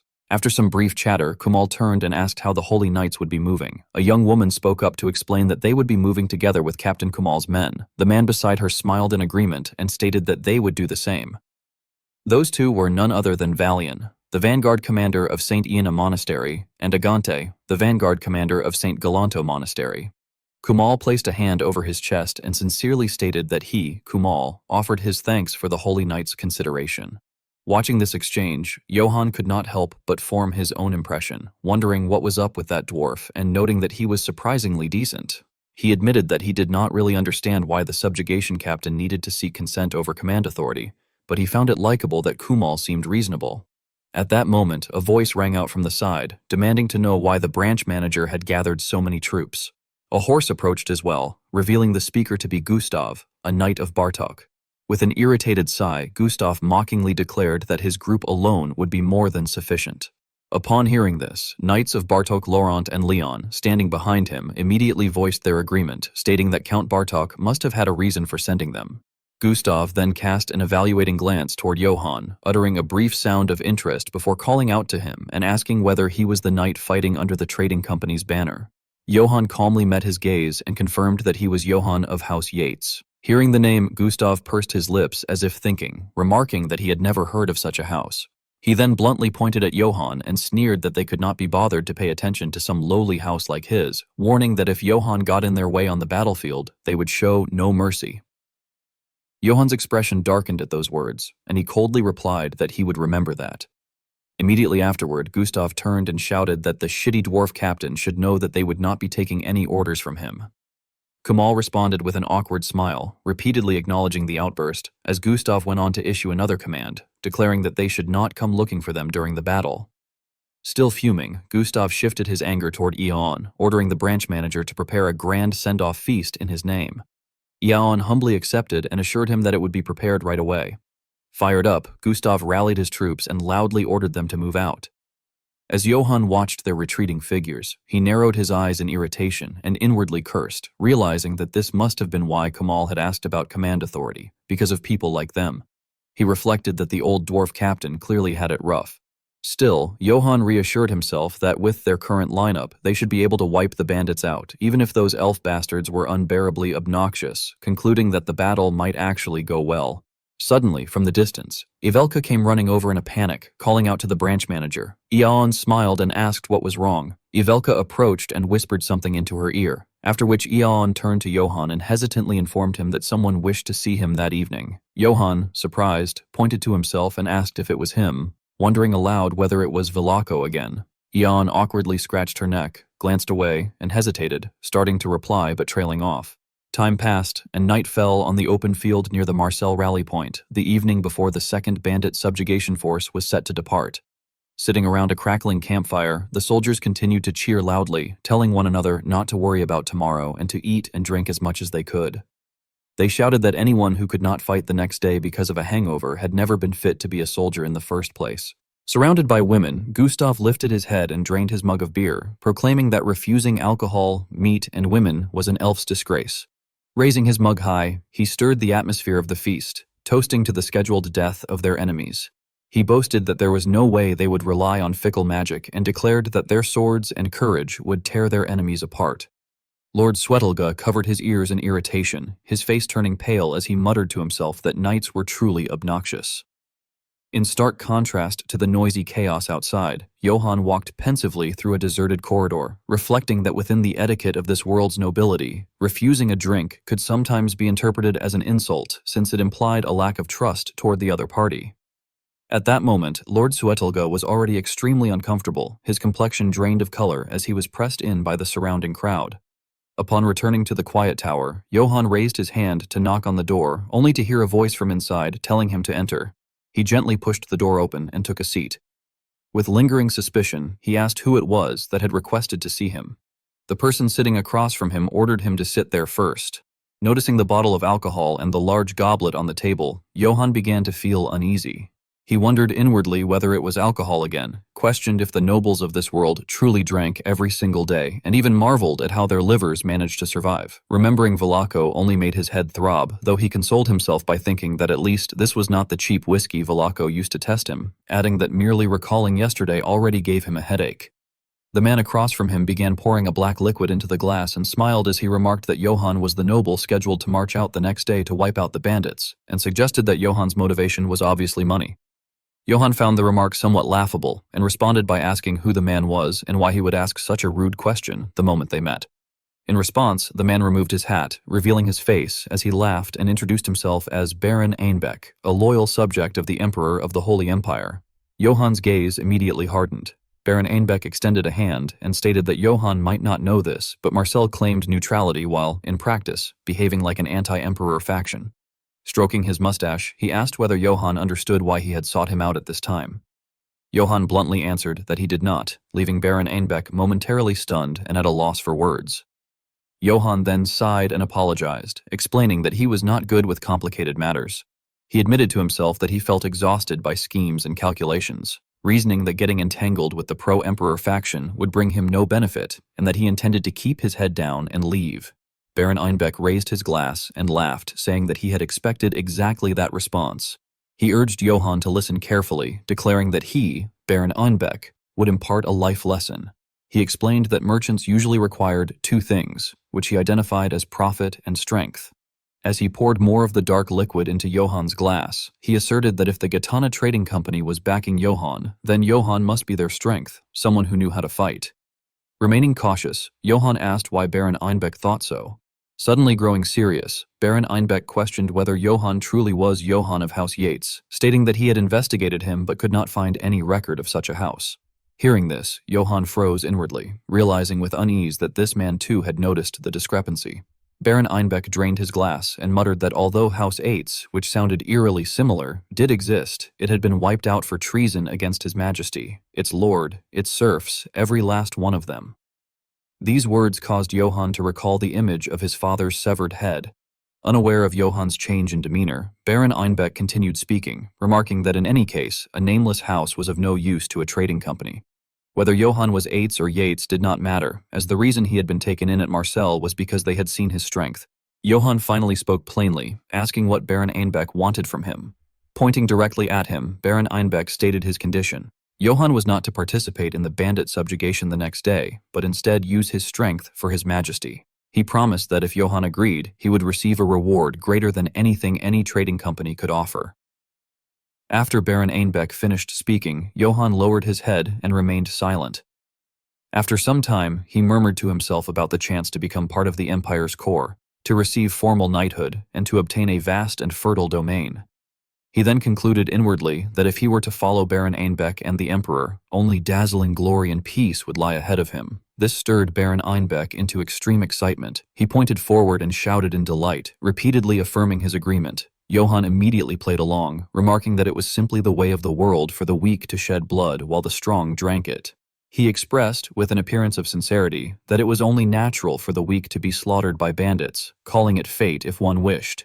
Hearing this, Baron Einbeck could no longer restrain himself. He pointed at his own head and roared in agreement, declaring that the one who lost was always at fault, praising Johan for having his head screwed on straight as he burst into loud laughter. Facing the Baron's excitement, Johan merely smiled calmly. He then coldly refused the proposal outright. This caused Baron Einbeck to freeze for a moment before shouting in shock, unable to believe what he had just heard.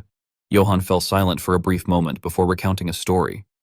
He said that a few months earlier, a man claiming to bear the Emperor's command had entered his domain and slaughtered his innocent family and people.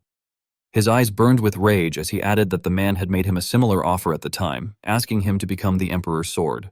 Johan then stated firmly that he had, of course, refused that offer as well. However, he added that there was one major difference this time, and asked whether Baron Einbeck knew what it was. Johan's tone alone was enough to instill fear in the Baron, causing his entire body to tremble uncontrollably. Immediately afterward, Johan confirmed in a bloodless voice that the man had died by his hand.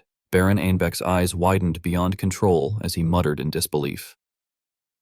Johan, now resolute and unyielding, repeated that he had crushed the head of the Emperor's direct knight without hesitation, for the sake of the serfs who had been treated like worms and scattered across the ground.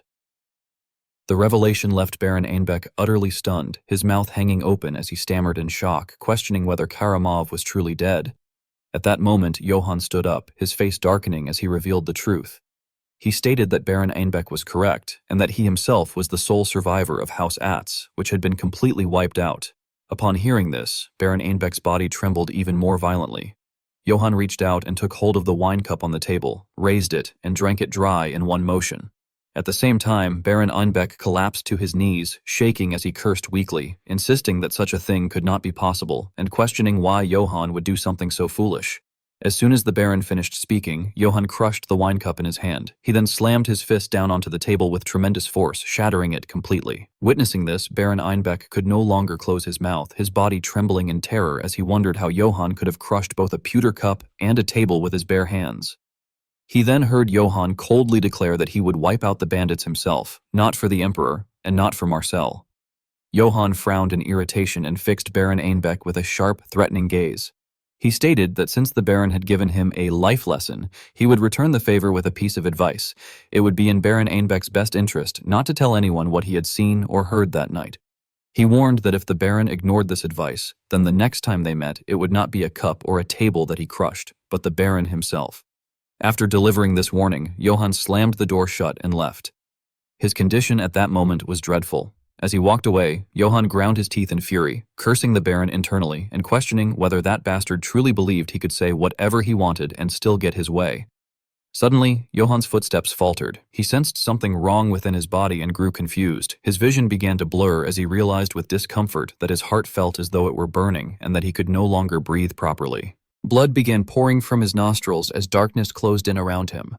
In a panic, Johann wondered whether this was poison. Only then did he recall the wine on the table. The cup he had drained completely. Johann collapsed face first into his own pool of blood, cursing repeatedly in his mind, unable to accept that he would be taken down in such a manner. In truth, everything had already gone exactly according to Baron Einbeck's calculations. His face was filled with murderous intent as he finally allowed himself a deeply satisfied smile, pleased with the success of his plan. As night fell near the Marcel gathering point, the open space filled with lively celebration, with people eating, drinking, and dancing around the bonfire. Several women surrounded Goiden, admiring him and remarking that he was very cute while asking whether he was also part of a mercenary group. They teased that he was too skinny and suggested that staying among sweaty old men would not be fun, adding that he should come play with them and do something that felt good.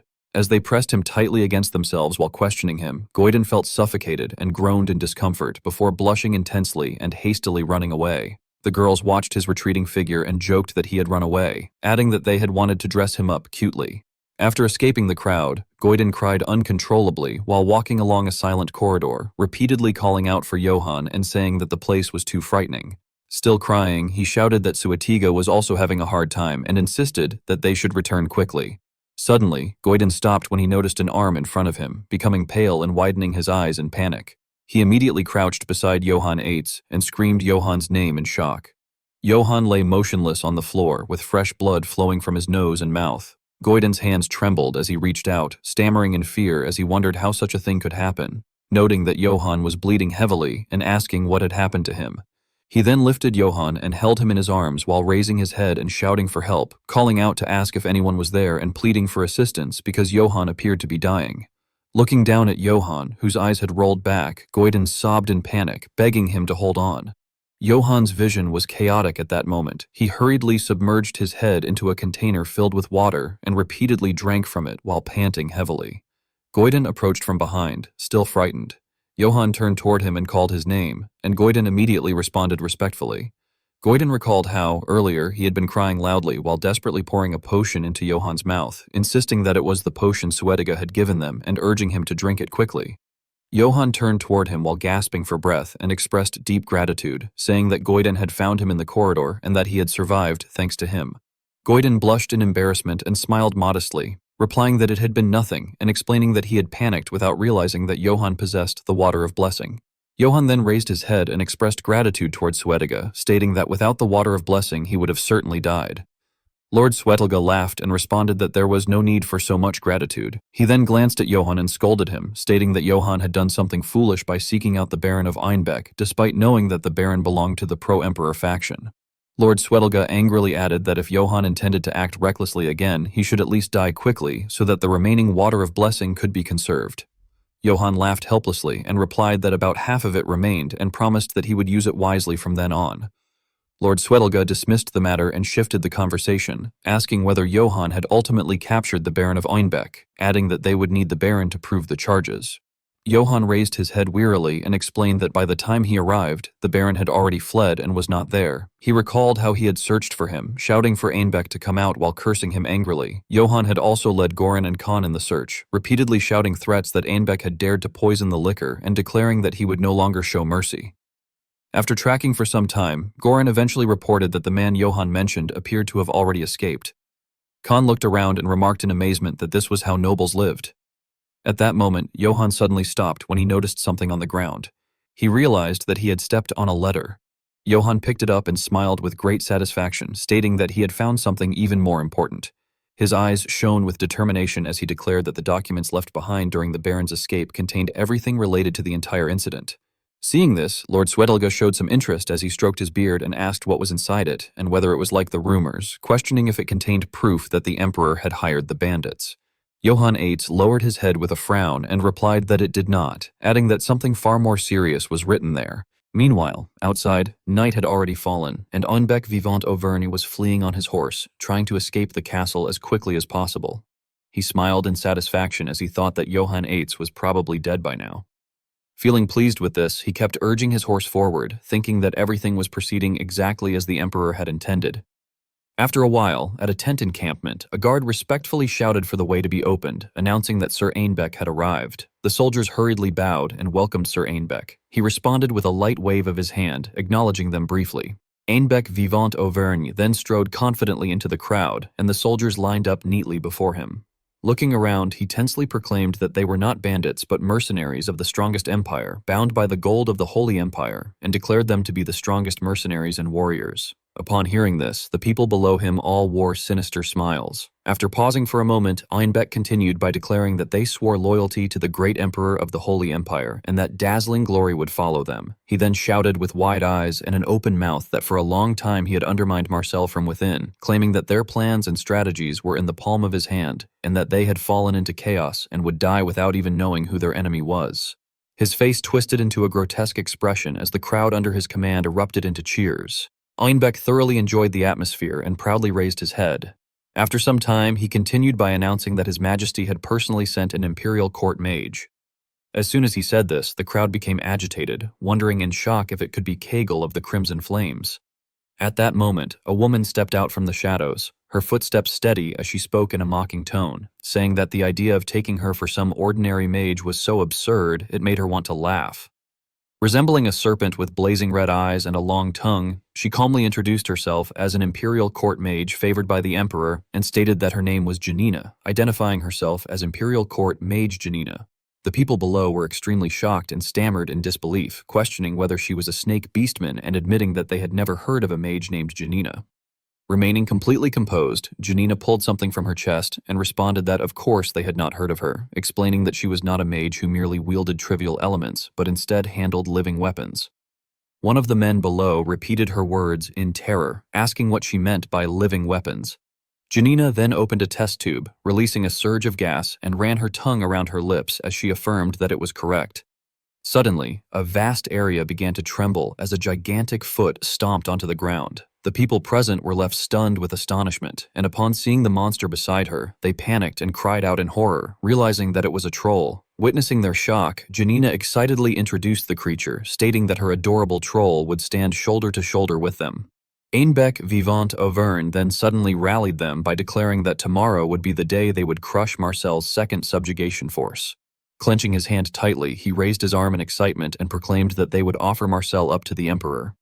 His voice soared with fiery determination. One of the low-ranking soldiers stepped forward and shouted for the Holy Empire to live forever, and the soldiers below followed in unison, chanting for the emperor and the Holy Empire to live forever.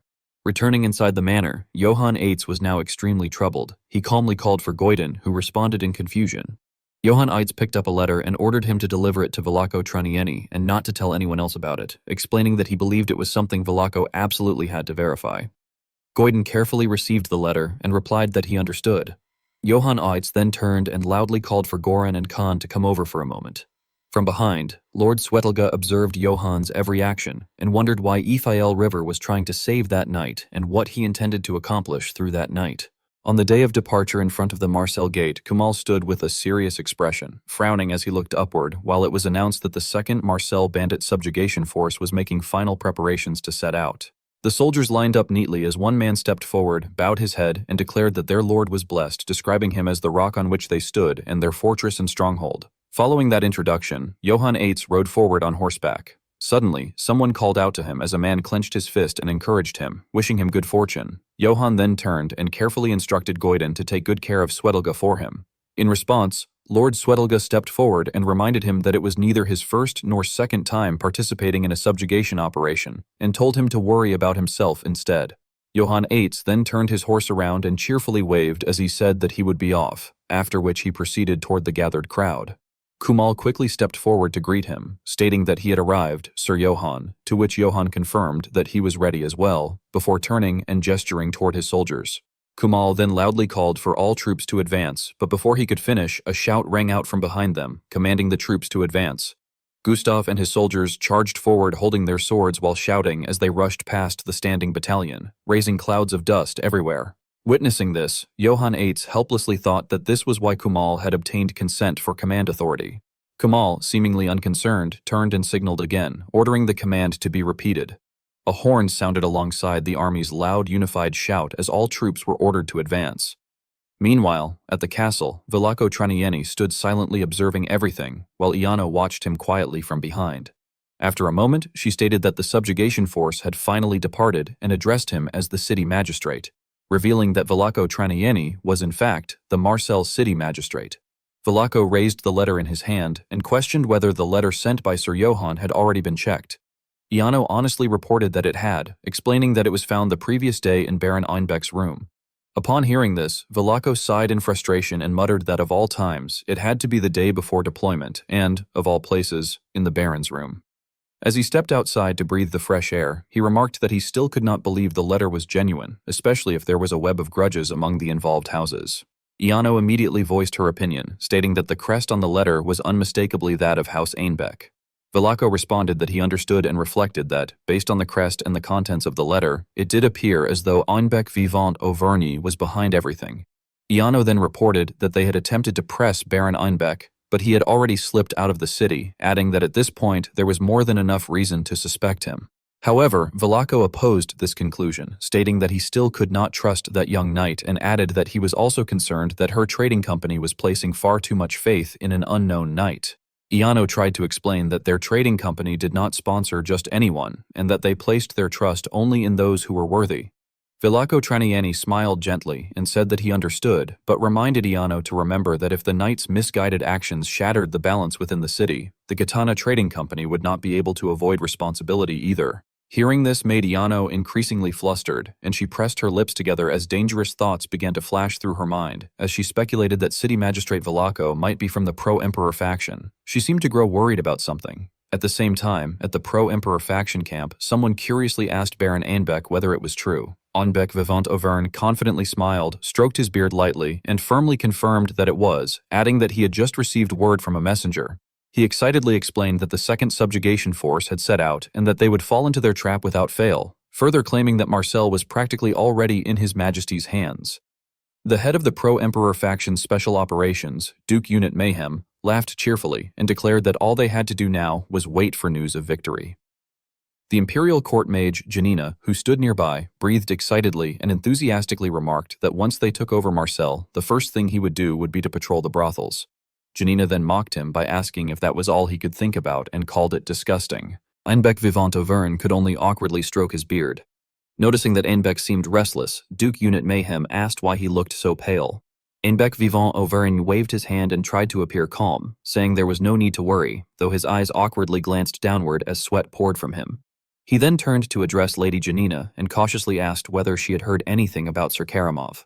Though flustered, he carefully elaborated that he meant whether something might have gone wrong during the expedition, such as a serious injury. His words left both of them confused about what he meant. A moment later, Janina burst out laughing and mockingly questioned the idea of Sir Karamov suffering a serious injury. Duke Unit Mayhem also laughed and said that it was a ridiculous joke. Janina's expression darkened as she stated that Karamov was the Empire's strongest even in swordsmanship, and confidently asserted that he was practically covered from head to toe in legendary equipment, meaning he alone formed the core of the Empire's military power. She continued praising him, declaring that something happening to such a man was impossible. Einbeck Vivant Auvergne awkwardly laughed and agreed, but inwardly he sighed with relief as he recalled Johann Eitz's words, concluding that it truly had been a lie. He thought that a low-born nobody had dared to try to deceive him and felt satisfied that he had killed him, believing that even if the man had lived, he would have been worthless. Elsewhere, Johann Eitz stood in a quieter area when he noticed something and expressed confusion.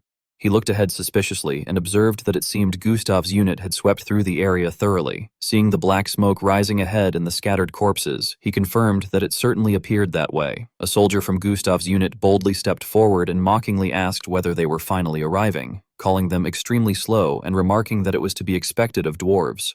Kumal warmly stepped forward, pointed at the soldier, and corrected him by stating that he himself was a dwarf, but unlike them, Sir Johann was a noble, and therefore the soldier should show some respect. Kumal then became serious, pointed at his own ears, and threatened to crush the soldier's pointed ears if he repeated his insult, which made the soldier angrily demand to know what he had said. Watching this scene from behind, Johann Eitz felt bewildered and realized that elves and dwarves truly did not get along. He then spoke up to calm the situation and told Captain Kumal that it was enough. Kumal exhaled and apologized. Johann Eitz then turned to the soldier and questioned whether there had been fighting there and asked where everyone had gone after the battle. The soldier from Gustav's unit proudly pounded his chest and declared that the valiant Sir Gustav and the Elven Knights had completely wiped the place clean. He reported that they were now leading the main force in pursuit of the remaining bandits. Meanwhile, in the forest, Gustav led the knights and ordered them to chase the enemies, kill them all, and seize everything. One of his soldiers pointed forward and clarified that all loot and prisoners there belonged to Sir Gustav and the knights, adding that since the others had arrived late, they had no right to demand a share. Kumal scolded them with a gesture of 2 fingers, saying that they had already been paid plenty by the trading company and that the pointy ears could split the loot among themselves. Someone angrily asked whether he was seriously going to keep calling them pointy ears. Johann Eitz paid little attention to that and darkly stared into the distance, thinking that something was off. He felt extremely uneasy and reflected that the bandits had wiped out the Oak Tree mercenaries, a force of 500 men, yet this time they had lost far too one-sidedly, as if the elves had not taken a single casualty. His gaze darkened and his brows furrowed as he evaluated the dense forest to the right, thinking that it was perfect terrain for an ambush. He then turned and asked an elf whether they had searched the forest around the area. The elf responded in confusion by asking why and whether Johann was planning to hunt wild animals or something. Hearing that, Johann continued thinking and concluded that he had been right, that the enemy had retreated on purpose to lure them deeper in, and that it had to be a trap. While Johann was still calculating the situation, Kumal waved his hand and ordered the bugler that they would keep moving, adding that if those pointy-eared knights started nitpicking, they would never hear the end of it, and so they needed to hurry. Johann hurriedly tried to stop him, calling out to Captain Kumal and asking him to stop for a moment. Kumal, slightly confused, asked what was wrong. Johann, wearing a very serious expression, ordered him to get the unit into a defensive formation immediately and commanded all shooters to concentrate their fire into the forest. Kumal hesitated and replied uncertainly, addressing Johann and saying that attacking an empty forest was a bit questionable. Meanwhile, one of Gustav's soldiers mocked the suggestion with laughter. Johann glanced behind him and explained that if there was an enemy lying in ambush in that forest, the terrain would put them in serious danger and that they needed to make sure before passing through. Kumal still did not want to follow the order and responded that even if Johann was correct, they could simply crush them since they were only bandits. Johann immediately denied that and reminded him that those enemies had annihilated even the famed Oak Tree mercenaries, emphasizing that they could not treat them like ordinary bandits. He then firmly ordered that before the main force advanced any deeper, they had to confirm the situation immediately. Gustav's soldier, not understanding, continued to laugh and mock the idea. Kumal, somewhat angered, glared at him and clicked his tongue before pointing toward the soldier and anxiously telling Johann that if they poured firepower into the forest and turned out to be wrong, the pointy ears would humiliate them and call them cowards who were afraid of a mere bandit gang, which would damage Johann's honor. Johann, however, showed no concern and tensely asserted that if he could trade his honor for their lives, he would throw it away as many times as necessary. Seeing that Johann remained resolute, the soldier continued laughing. Kumal, frowning tightly in frustration, eventually bowed his head and agreed to follow Johann's opinion. Johann nodded slightly in acknowledgement and inwardly felt relieved, thinking that he had managed to persuade them and reflecting that his suggestion had been ignored last time, but this time was different, concluding to himself that it truly was a class-based society. Kumal then put on his armor and helmet, raised his axe high, and loudly commanded all troops to enter defensive formation while ordering the shooters to prepare to fire. Soon after, a unit of dwarves carrying shields and weapons arrived and slammed their shields onto the ground, followed by archers raising their bows. Kumal shouted another command, instructing the shooters that the firing direction would be toward both flanks of the forested area. He then growled an order to take aim and fire. In an instant, a volley of arrows was released and shot straight toward the forest beside them. The arrows struck against armored surfaces and deflected outward. Gustav's soldiers muttered in shock, stammering in disbelief at what had happened. Kumal also could not believe it and exclaimed in astonishment that there truly had been an ambush, before realizing with even greater alarm that, more importantly, it was not a bandit gang. Johann Eitz fell silent as he raised the letter in his hand and seriously asked whether they had ever heard of the Bullhead mercenaries. Khan thought for a moment and replied that he had, adding that even among mercenary groups, they were fairly well known. As he recalled what he knew, he mentioned that there was an all-elf mercenary group called the Wolves of Akiton, and that people said the Bullheads were even more expensive than them. Seeing how well informed he was, Johann Eitz asked him to tell him everything he knew about them. Without hiding anything, Khan explained that for mercenaries, they were strangely shrouded in secrecy, that their hiring fee was high, and that they did not accept just any job. Resting his chin on his hand in thought, he went on to say that, from what was known, their movements resembled a herd of enraged bulls. He continued by explaining that they charged straight into the center of the enemy formation, broke through the defensive line, and collapsed the enemy from within. This made Johann Eitz uneasy, and he wondered if they used penetration tactics, remarking to himself that it sounded somewhat like Germany's Blitz tactics from World War II. Goran hesitantly stepped forward and asked whether that meant they would be facing them the next day. Johann Eitz confirmed without hesitation that it was true, firmly reminding them that the enemy they would fight the following day would not be a mere band of thieves, but the Emperor's elite mercenaries. Khan became visibly flustered and cleared his throat as he advised Sir Johann that if they were to encounter them the next day, he would strongly recommend retreating no matter what. He firmly emphasized that they should avoid a head-on clash at all costs. Curious, Johann Eitz asked why that was. Khan then explained that if they fought them directly, they would stand no chance. He added that although it was only a rumor he had heard, it was said that they could command a minotaur. Johann Eitz froze at those words, his eyes widening in shock. He lowered his head and covered his face, recalling that he had heard about it when he was a child, the hero-slayer minotaur. A terrifying image surfaced in his mind as he remembered that it was said to possess a massive body and overwhelming strength, and that it was a monster with intelligence close to that of a human. Countless warriors and knights had supposedly challenged it, and every single one of them had been slaughtered. Goran let out an awkward breath and told him not to worry. Clenching his fists confidently, he declared that the next day they would risk their lives to help him retreat. Khan, seeing this, could only hold his forehead helplessly and remarked that as for the payment, they would take it if they survived. Hearing that, Johann Eitz smiled in satisfaction and confidently stated that he had been planning to ask for their help anyway. Goran exclaimed in surprise before eagerly adding that they had wanted to see that bull-headed bastard for themselves as well. From behind, Khan awkwardly glanced elsewhere and muttered that they would probably have to run without even getting a proper look at it. Johann Eitz suddenly became serious and called out to Goran and Khan, telling them that he appreciated the sentiment, but that he was going to ask the two of them for something else. Hearing that, Goran looked slightly confused and asked what he meant by something else. The next morning, after everyone had gathered, two mysterious figures hiding behind the bushes whispered to each other, wondering why those Marcel bastards were acting so indecisively and changing their formation, and questioning whether they had noticed what was going on. At that very moment, a barrage of arrows suddenly rained down from the sky toward them, leaving them bewildered. By the time they regained their senses, it was already too late, as the rain of arrows had pierced through their bodies and they could only groan in pain.